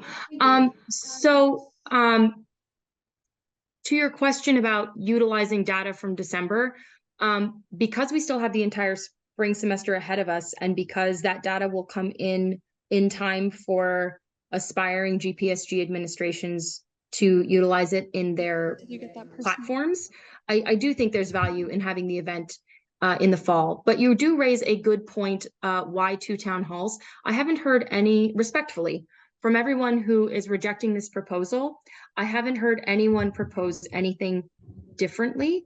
And I will say that part of that the recommendation that I'm acting on with this legislation is from the final report of the future of the GPSF committee, whose job is to create a strategic plan. So in that forum, there were conversations about how do we address these gaps with knowledge, awareness, engagement.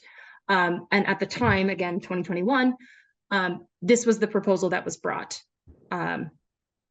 Thank you. I think that answered your question, Isaac, I hope. Oh, and if I may, while I still have the floor, to those of you who've said that you're from single senator units, I totally get it. Every unit has the right to have 2 senators, and it's just a simple email to the senior vice president and the BOE to get a 2nd senator added to your unit. Okay, next is Brittany.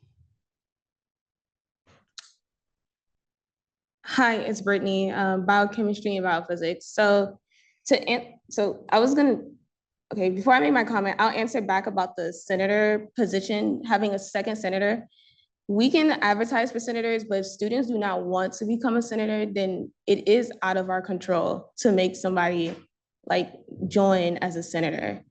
And then what I wanted to speak about was, I agree with Raleigh.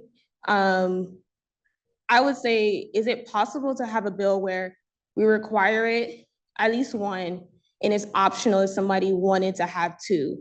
And the reason being is that based off the data that you presented, the mass majority of having all those town halls in the spring, me being a returning senator, I do remember that at the beginning of January, February, there was also more emphasis on, oh, you must have a town hall to be able to be qualified. It's like part of our requirements to get our appropriation, our end of the year allocations.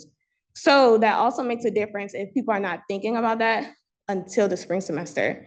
And I think based off of the data that you've also presented, I think it's more so of senators being, I don't know if I would say trained, but being in a sense trained to be able to like speak and be more visible with their departments and their programs. Because I know like for me, like I did send out an email saying, hey guys, I am your senator, and I introduced myself. And I think some programs, they have a great communication amongst their program, where having two and forcing two would be unfair to those that already have that in place.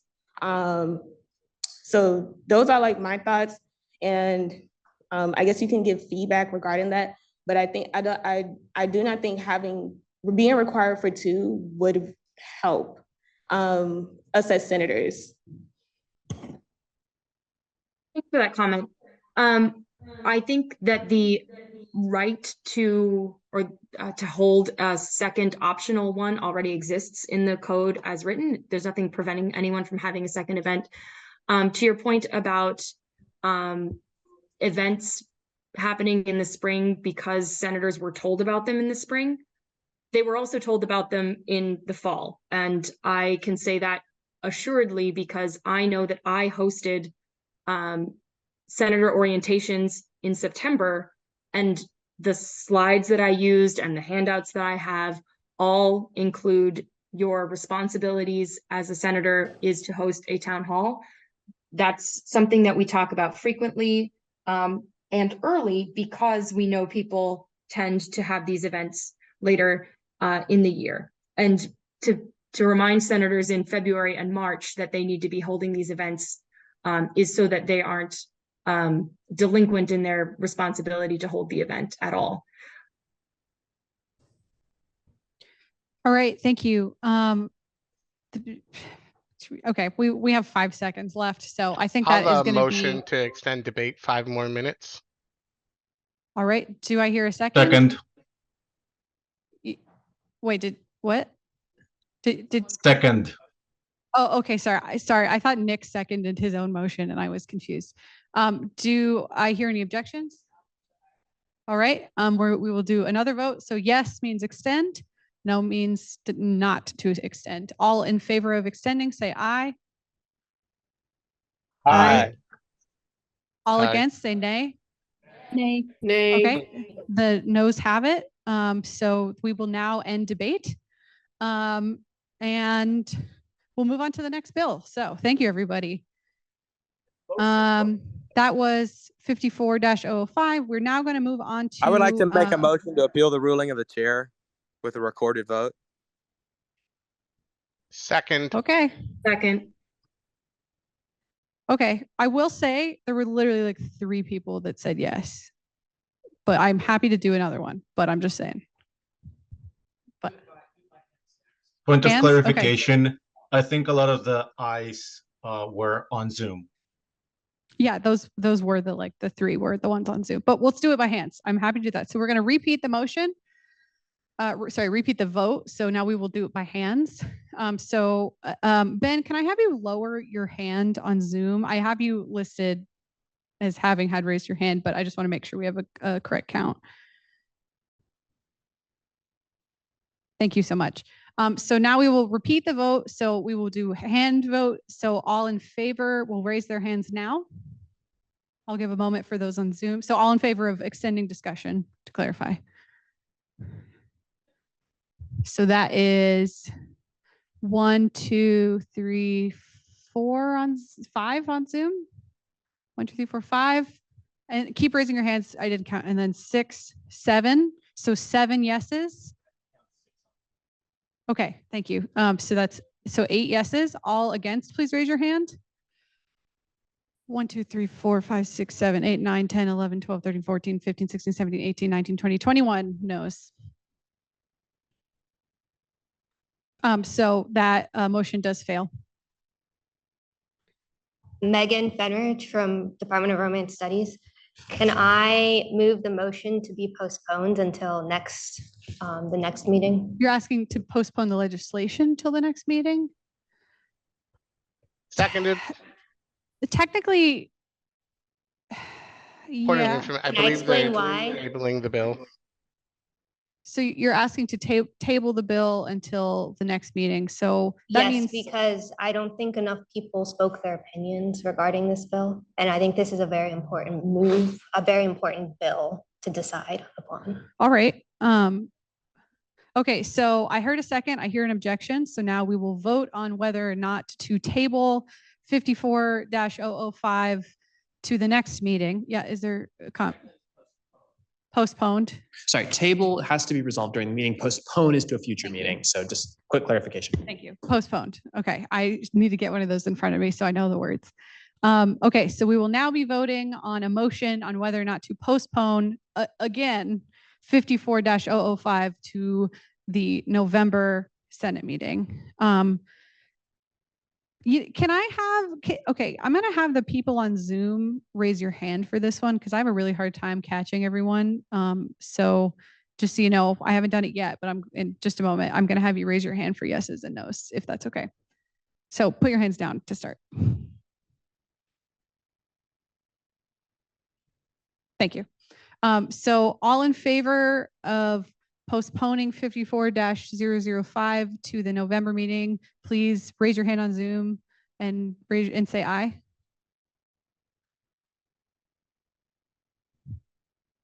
I know I'm doing this kind of funny, but it's just easier to read. Wait, raise our hand and say aye?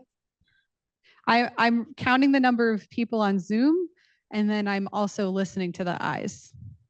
Maybe that's a stupid way to do that. Maybe. Let's just do it by hand. Okay, raise hands in the room for a yes to postpone.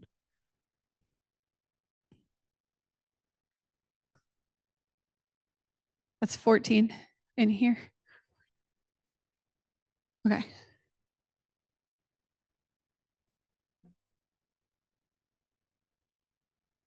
Just a reminder, oh, let's clarify this. Only one person per unit should be raising their hand, not multiple, not every senator, just one per unit. So was there did anyone double vote?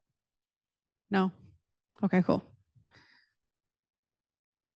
Did you get that? Okay, and then, so everyone put your hands down on Zoom.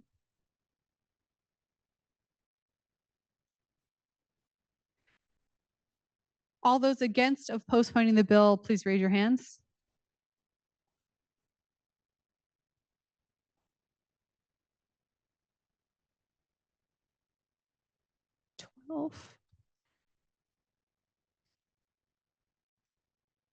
Did you get 12? Okay. Okay, so that means the ayes had, was that the ayes had it? Is that the majority? Is it okay? Does it say on the back, this one needs a majority? Okay, so that motion has passed. So 54-005 has now been postponed to the meeting on November 7th. Yeah, go ahead. I just have a clarifying question. So will we have if we postpone it to next month, does that mean that the bill has an opportunity to be changed as well, and then Kendall will have to explain the whole bill again? I mean, yes, it will have the opportunity for that to happen. Yes. Yeah, we will do all of this again at the next meeting. Yes. Point of information, not necessarily. I'm sure Kendall will not give us the full explanation again. Agree. But I think we'll just have time for debate next time. Yes. But if any changes are made, then she will have the opportunity to explain those changes. Generally, the reason why things are sent in advance of the meeting is so that we don't have to have a full detailing of what the bill is, because we're supposed to read it before so that we can effectively use our time. So I don't think in the future we will need such a detailed description. Great. All right. We're now moving on to 54-007, which is Travel Awards Chair Bill. Kendall, did you have a motion? I saw your hand up and I'm. you for recognizing me. I didn't have a motion, but as I was referenced, I wanted to just be recognized to respond to All right, what go people ahead. were saying. I have no intention of speaking on this bill again by way of introduction, unless I amend it. And I will say that I foresee changing the enacting clause, section 2, because it currently reads that the bill will be effective upon ratification, but I do not want to hold any senators to a requirement to hold, including myself, to holding a town hall event in the fall semester with only a month of the semester left ahead of us. So I will probably adjust that and would probably speak just to that change, but everything else I intend to leave exactly as it is. Awesome. Thank you. Okay, Kendall, right back again. We're doing 54-007, which is a bill to change travel awards bill. Ooh, it should be travel awards chair to be more consistent with current practices. I think that was a typo by me. I just realized. So Kendall, you can go ahead and have the floor to introduce this bill. Thanks. Currently, our code has requirements that only apply to the chair of the Travel Awards Committee. All other chairs of the other committees get to elect their chair themselves by majority vote once the Senate has confirmed all of the members to that committee. In the past, apparently, it made sense to nominate and confirm an outgoing member of the Travel Awards Committee to be the chair of the incoming committee. And that person then served as the chair of summer governance. In all my years here, I think we've done it that way exactly once. The times we haven't done it that way, we've experienced no adverse consequences because of it. And I propose here just to adopt a standard chair selection process for all of the committees. That process would look like the committee, the way the rest of the committees elect their chair. That is, once the Senate confirms 5 people to a given committee, then it is, we defer to the members of that committee to identify their own chair according to themselves. Because, Katie, if you could stay on page 3 for just a moment. Yeah, Title 10, thank you. Because changing the timeline of confirming the Travel Awards chair has implications for summer governance, we would also need to change the summer governance title of our code. So again, we would just confirm members of the Senate to summer governance and then defer to them to elect their own chair. I also here added in section A, the line that our summer president pro tempore also is a member of this committee, of the summer governance committee. As you'll see, there's a lot of struck code here that is to get rid of all of this special procedure for a travel awards chair. I believe that's everything, and I'm happy to take questions and engage discussion. All right, are there any questions? Nick on Zoom, go ahead. Hi, everyone. Nick Mosi, HPM, and I'm the current chair of Travel Awards. And I've been in Travel Awards for the last 3 years, and I can concur with what Kendall has said on this. It's just a formality change on this, and I think it's just something that we need to do. Every chair that I've been involved with has just been elected by the committee since there's never been an outgoing one coming into the position. So I think this is just a pro forma change and it should be done. And it's just, that's the way we've been operating and there's been no detrimental effects. Thank you. All right, thank you. Anyone else? Joshua, go ahead. Yeah, someone who served as the summer president pro tempore a couple times, I'd like to also voice my support for this bill. This is just a functional improvement that is necessary because the old language, I think, is inherited from a document from back when undergraduate and graduate student governments were merged and things worked very differently. So this is just unifying things in the process they already function by effectively. Great, thank you. Anyone else? Any other questions? Yes, go ahead, Alice. Hi, y'all. Alice Fuller, Bioinformatics. Same thing, we're going to echo what everyone else said. I was the chair of the summer governance and a member of the travel awards committee. Everything seemed to go fine. And this legislation will just formalize what we've already been doing. Great, thank you. Anyone else? Nope. All right. And with that, we will move on to 54-009 appropriations. I believe, Riley, are you the one that's introducing that? Oh, nope, just kidding. Okay, come on. Yeah, hey, come up. Heck yeah, you get the microphone. Hi, Rob Gerald, School of Law. I'm the vice chair of the Appropriations Committee. This bill is pretty straightforward. We had an Appropriations Committee meeting last week, and we're pretty confident in the recommendations. So I think I'm just going to open it up for questions, and then move to go ahead and end it. Questions? No? Awesome. Great. A+ job. Okay.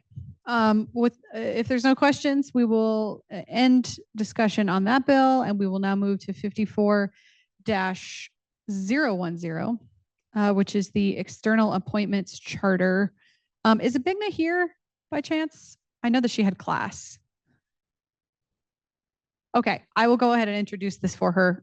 So this bill is a very standard piece of legislation, and basically what this is we have external appointments. Those are appointments that are made by technically by Lauren Hawkinson, the president, but these are all of the different committees that we send members to. Some of you may be on some of these committees, and we are required to create a charter because you as the Senate does have to technically approve all of these appointments to all of these positions. And so that is what this is. Are there any questions about any of these specifically?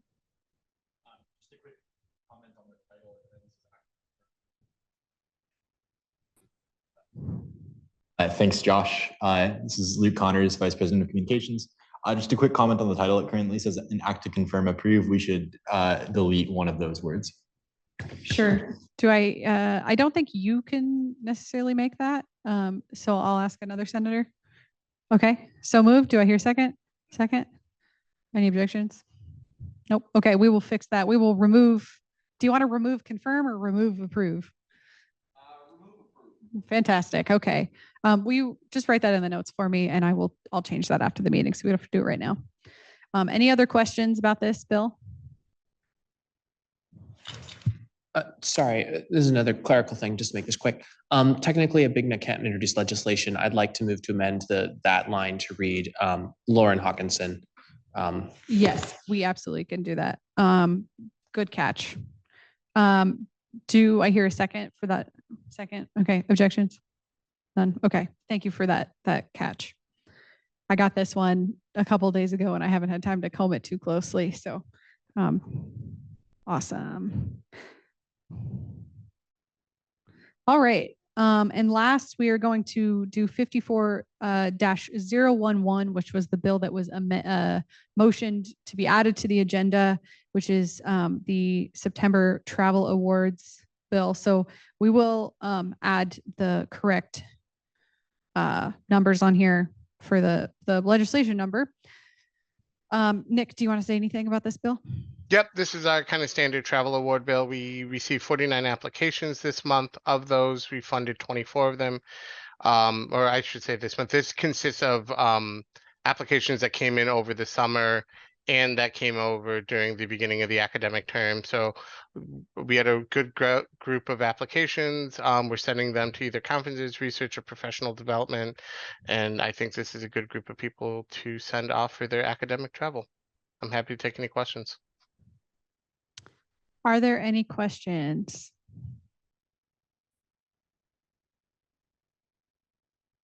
Nope. Okay. Fantastic.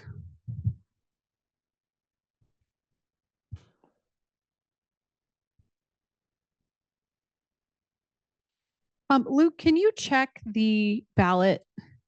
Because I'm not sure if it has everything on it. Where to find what? You can't see the ballot yet because, oh, okay. Yeah, here, let me look. Yeah, that's it. Oh, cool. We just flop over. Sorry about that. It apparently didn't save my ballot from earlier, so. Here it go. Yeah. Okay, hold on. This is gonna take a minute. I'm gonna go ahead and I'm gonna fix that. And in the meantime, we're gonna start our updates. So Chris, I'm gonna give you this microphone while I try to fix the ballot real quick. So go ahead. I'm gonna do my remarks from here. If that's okay with you all. So hope everyone's doing well in general since I saw you a few weeks ago. This past week, I just finished up my second round of board trustees meetings, I want to say, for this academic year, and that all went well. We're also currently reviewing our second and last round of general staff applications, hoping to have some decisions out in the coming days. I mentioned to you all last time that we were planning a week recognizing former student body president Eve Carson. That week has actually been postponed just to make sure we're doing it in decency and order. So I'm looking forward to finding some other ways to honor her. Look forward to bringing you all those updates. This upcoming week, UNC's delegation is going to be headed to UNC Charlotte for Association of Student Governments. I'm personally only able to be there Friday. But one thing I just want to flag for you all is that UNC System President Peter Hans is looking into taking action on prohibiting anonymous messaging apps, including Yik Yak and Sidecar, just to combat cyberbullying. I'm not sure how big of a deal that is in the graduate spaces, but he's looking at maybe a system-wide ban if need be, or just a different institutional level change with that.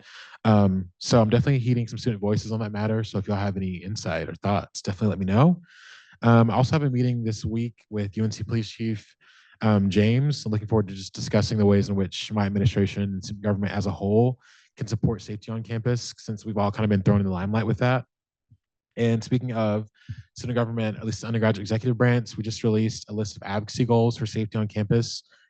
Some of those include advocating for centralized lock systems, license plate readers, which that work is already being done, and just more language inclusivity in our emergency messaging.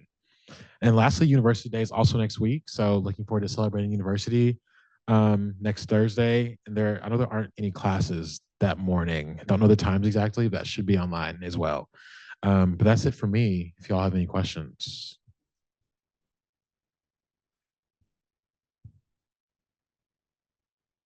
Okay, great.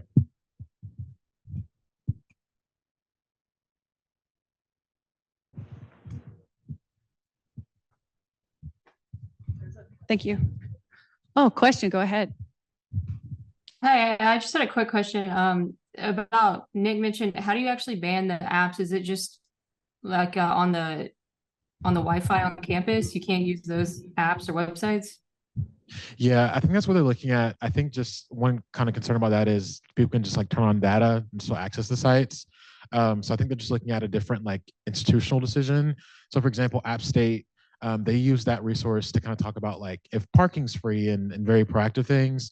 But then at like UNCP, it's a very negative resource for cyberbullying and sexual violence on campus. So he's looking at kind of system-wide approach or just some like individual institutionalized approaches. I think one thing he did also talk about was having a survey go out so the students at each institution kind of say whether or not they want to keep it or get rid of it. I have not had an update from that just yet, but hopefully that'll be the topic this upcoming weekend. Anything else from anyone? Hi, Duncan McLean, Physics and Astronomy. I guess I wanted to ask for clarification. Is there like a comprehensive list of the apps that have been identified as problem apps that they're looking into trying to, I guess, ban or come out against? Really good question. I know the biggest one is Yik Yak. I think there are just a lot of different ones. I don't think there's necessarily a comprehensive list as of yet, but I know Yik Yak, Side Chat or Sidecar. There was one more I'm not remembering, but I think just in general, the largest focus is any like anonymous messaging things. I know there was some conversation around Reddit, but I think that's totally fine. I think it's just like anonymous things. Anything else from anyone? Riots in the streets if you're trying to ban Reddit. That's funny. Awesome. Thank you so much, Chris. Okay. Luke, let me know when that's good. No pressure. Okay. So the next thing we're going to do is go through each of our standing committees and ask them to give an update. No worries if you don't have a big update. That's okay, because I know you all have been a committee for like 1 week. But I'm going to start with oversight and accountability. If you can, please give your updates. Yeah, can everybody hear me? Sure can. Sorry, I may have a little bit more background noise here, but yes, we had our first meeting where we kind of went over just our, rules of what we do as a committee and some of the backgrounds on what we're going to be doing. So we're probably going to meet with the cabinet and the executive branch at the end of the month to give them a bit of an update on, that we're still here and we're still responsible for oversight and accountability of the executive branch, and to go over some of the measures that are in place. If anyone has anything to chime in about what they see as problems within, student government for the graduate and professional students, please do forward it to our committee or attend one of our meetings. I think Katie has a list of all of them. So yes, please join Zoom meetings and raise your concerns with us. Thank you. Any questions? Nope. All right. SOGAPs, you're next. Hi, Duncan McLean for Physics and Astronomy for SOGAPs. We don't have a big update. Throughout the last week, we were going through our chairperson selection process, which I think concluded as of today. We now have a full committee table, and we're currently setting up our space reservations. We do have an agenda, and we're going to be meeting, I think, probably the third Tuesday of this week, or excuse me, of this month, to like begin official business in that respect. I don't have anything beyond that at this time. Fabulous. Any questions about that?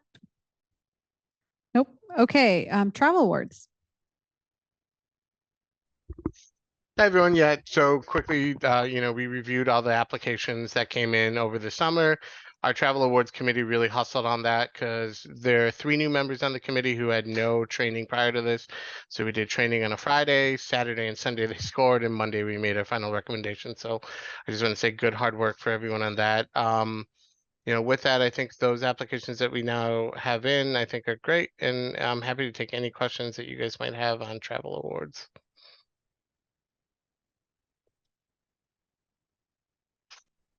Great. Thank you. Appropriations. I don't know who's giving the update for that. Okay, I'll give the update. Yep, like I said, we had our last meeting. We're going to be doing them in person, and there are a couple of appropriations requests where we're going to have someone come in and ask about it because the requests themselves weren't particularly straightforward. So we're just working on that. Welcome to come to our meetings. It is a party. I did go this week, so highly recommend it. Are there any questions? Nothing. The ballot is now up and published on Zoom, Heal Life. So go vote, please. Thank you. Remember, voting, one vote, like one person per unit should be voting. And remember that voting is required in order for attendance to count for the day.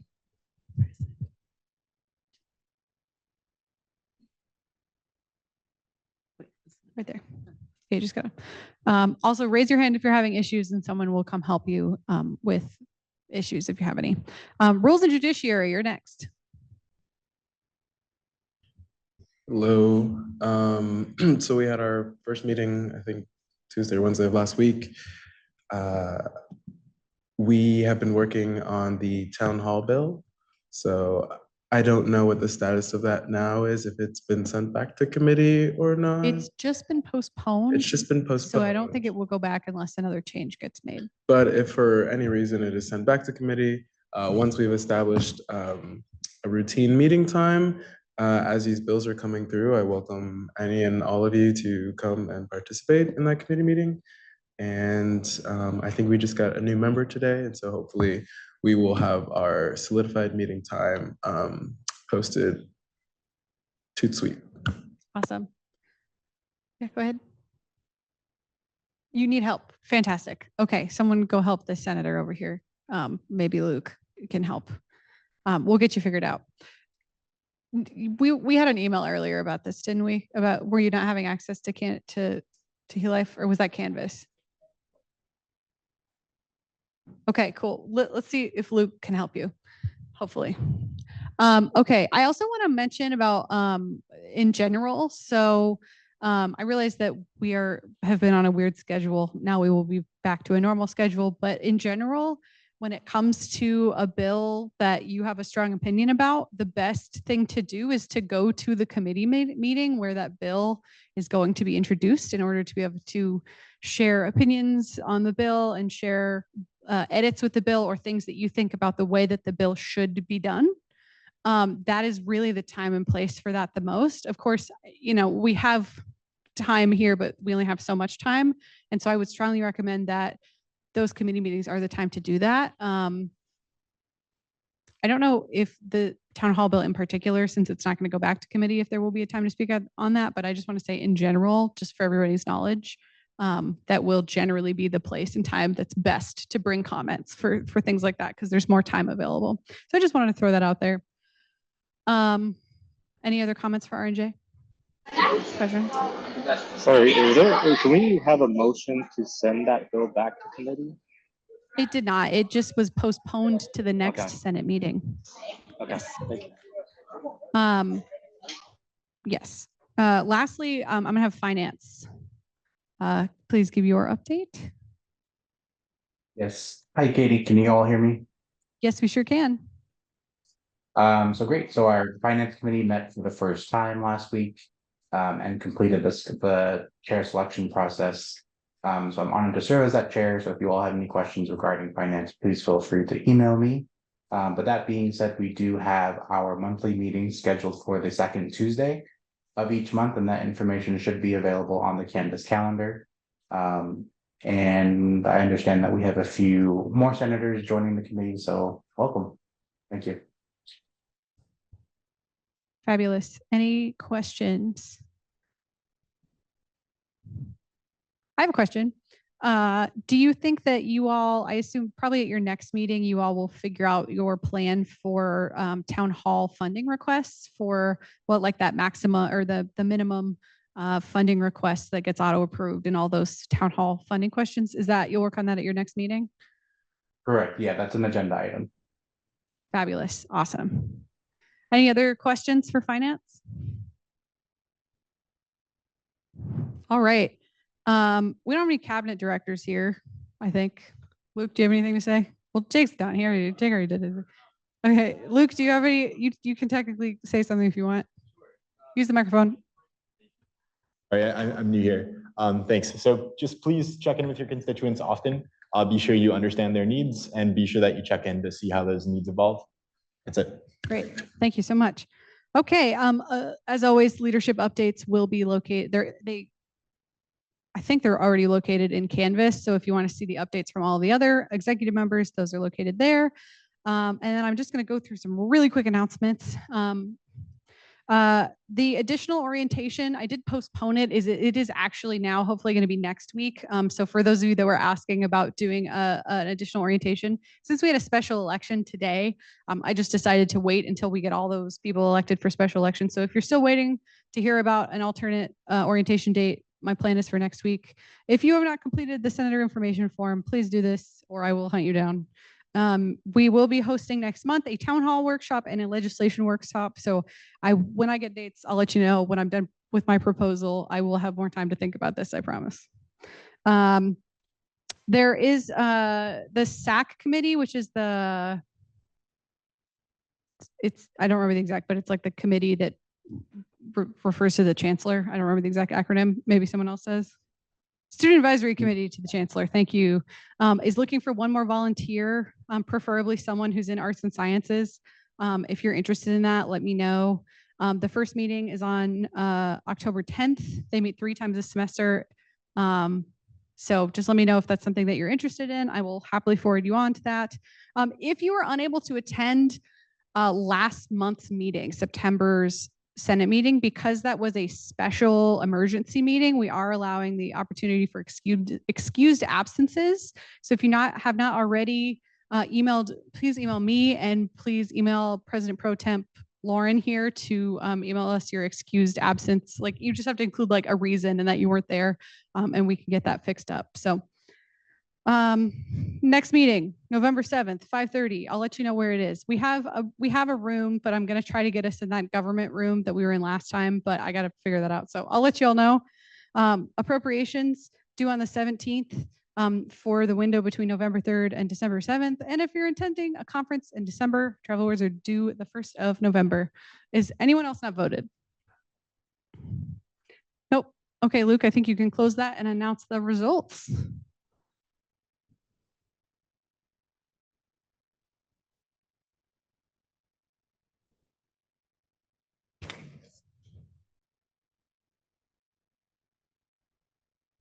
All the bills passed by a wide margin. If we want, I can be more granular, but there were at most 1 or 2 no votes cast. Fabulous. All right. Yes, go ahead. Sorry, one final update. Point of information, if you want to join on the Joint Governance Council, that will meet tomorrow night, I believe at 5:30 p.m. If you go to the UNC Student Government website, you can find details. This is where undergraduate and graduate student government collaborate on issues. So if you'd like to attend, you can, and you may speak. Just wanted to It's let you know. usually a pretty short meeting too, so. Yeah, Jake. Also, I'd just like to reiterate that I'm very much looking for graduate representatives for Campus Health Advisory Board and Campus Recreation Advisory Board. So if you're interested in either of those external appointments, please come to me afterwards or reach out by email. Fantastic. All right. Do I hear a motion for adjournment? So motion to adjourn. Do I hear a second? Seconded. All right. Thank you, everyone. We now will adjourn at 8:08 p.m. Good stuff. I also want to tell you all that we will have a very informal group that will go to Linda's after the Senate meeting to just hang out and get a beer and a snack or whatever. If you're interested, feel free to join us. Totally not required. I'll be there. So if you want to hang out with me, just saying I'll be there. So, okay. Thank you, everyone. Thank you, everybody on Zoom.